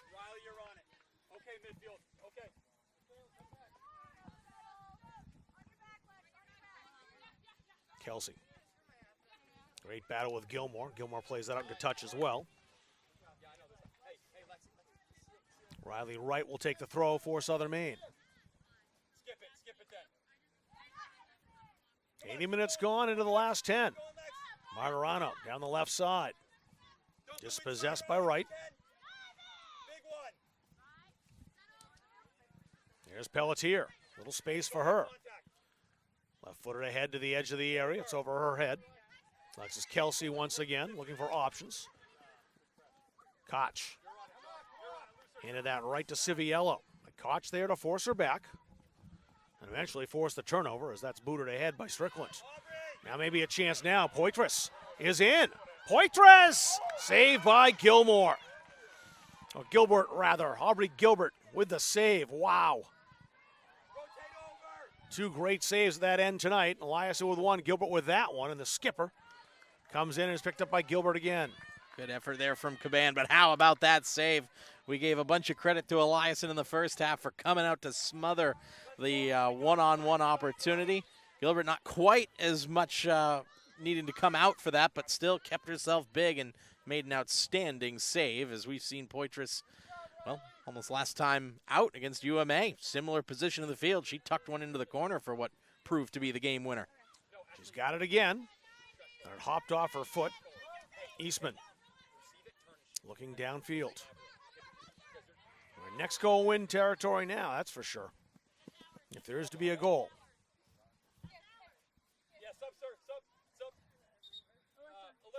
And while Fournier back in the game, she's certainly got the opportunity to score. Let's take a look at the save.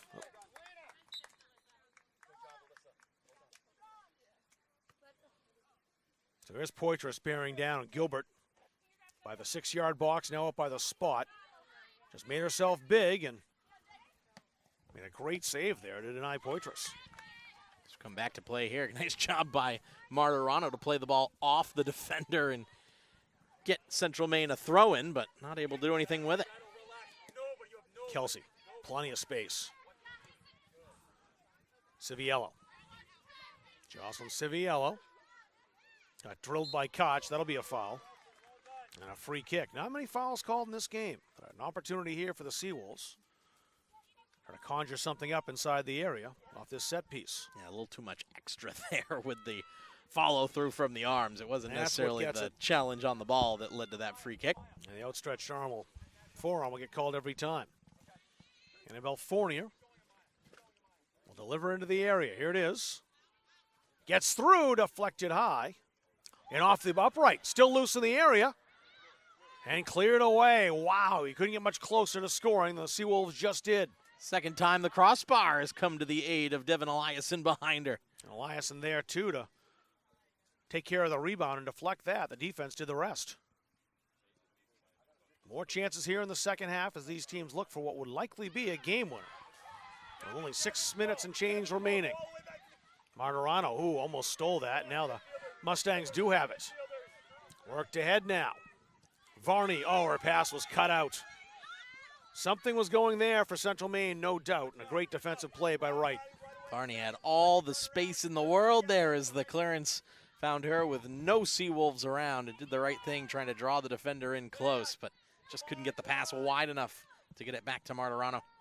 It's too close to Riley Wright, who stuck the boot out there. Varney tried to find Cabana, it was behind her. Varney now with it. Advancing, and Eastman played back to Varney. Can Varney control? She can't. Poitras was close to it, but Aubrey Gilbert was the first one there.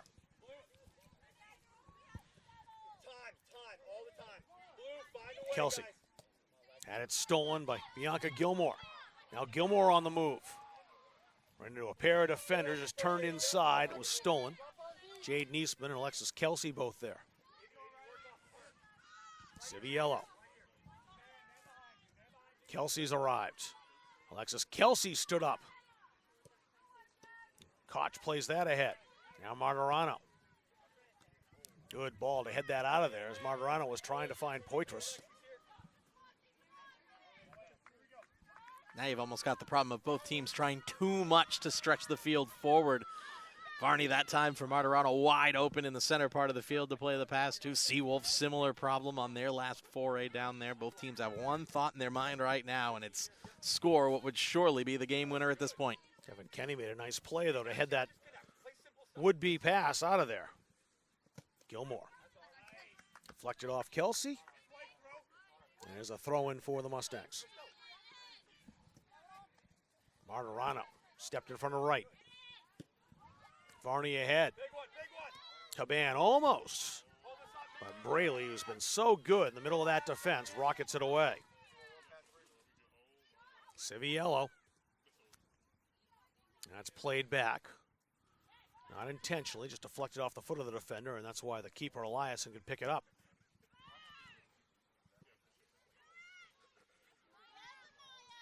Braley again, just being a nuisance in the middle for any kind of attack. She's thwarted several this evening. No chance for Kelsey to grab that. Didn't need to anyway. It was last touched by the Mustangs. Eastman's got the ball for the throw.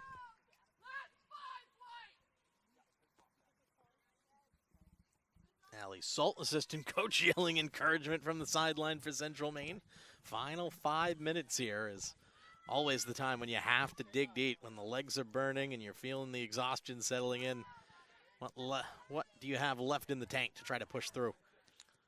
Kelsey with the 1-2.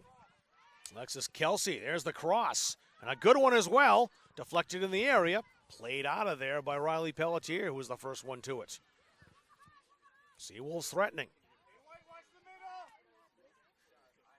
Played the edge of the area again. Eastman steps onto it, has space, takes the shot. Didn't get as much contact as she would have liked, and that bounces in.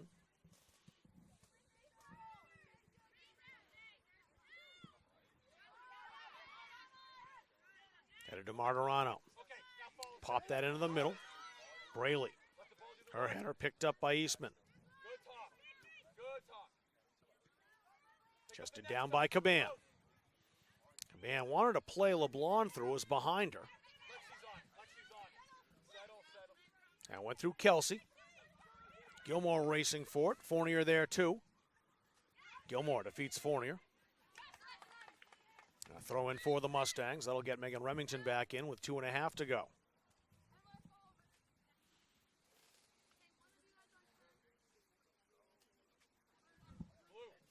Strickland making way. Yep, there's Strickland coming off. A little swapping of spots as well. Going to slide Koch over to the right back position. 135 seconds is all that remains. No goals, few chances. Will that change in the last 2 and a bit? Jaden Eastman. Eastman as well. Popped in the area, headed away. Only as far, though, as Fournier, and she's got a good, strong nose for goal. And has won a corner. This is the third corner for Southern Maine, the first here in the second half.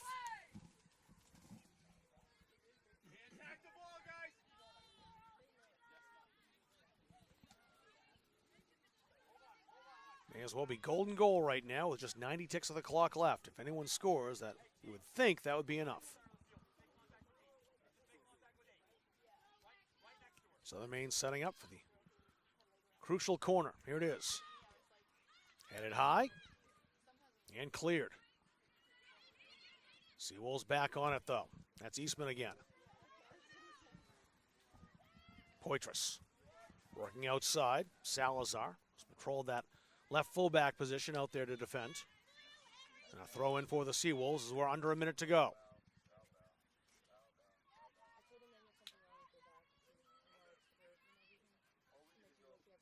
Now the throw for the visitors in blue. 45 seconds to find a winner for one of these two teams. And offside flag going to be up there. It is.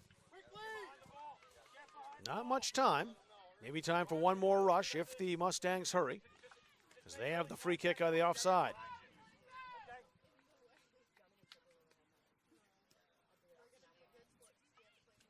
Knocked down by Southern Maine again. Uh-oh. That was played outside, but right to Kelsey. Oh, Deflect off the bar. What a save. Deflected off the bar by Eliason when it seemed like Alexis Kelsey was going to steal the 3 points for the Seawolves. Here it is. She just got the fingertips. Well, and there's did your, just enough. There's your player of the game right there as a horrendous mistake on the clearance. Nearly gift-wrapped a game winner that would have broken CMCC hearts. And Eliason to the rescue, fingertips to push that one up over. It would have been the hometown girl, Alexis Kelsey from Auburn, Maine. What if she'd scored that goal? It would have been her first ever for Southern Maine Community College, and man, that would have been a memorable one for her. She came so close, but these two teams will each take a point out of the effort, and that'll be it, a nil draw. Scoreless here in Auburn tonight. I want to thank Caleb Lamb.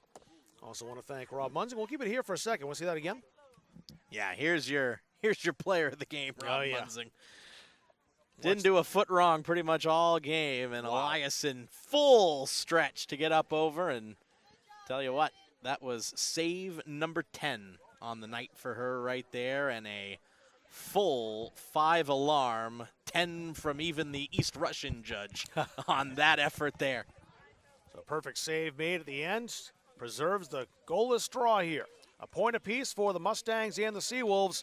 And that'll do it for our broadcast. For Caleb Lamb, for Rob Munzing, for our entire Munzing Media crew, I'm Rob Kennedy saying so long from Auburn. The Central Maine Community College Mustangs nil. The Southern Maine Community College Seawolves nil. Thanks for watching on Munzing Media.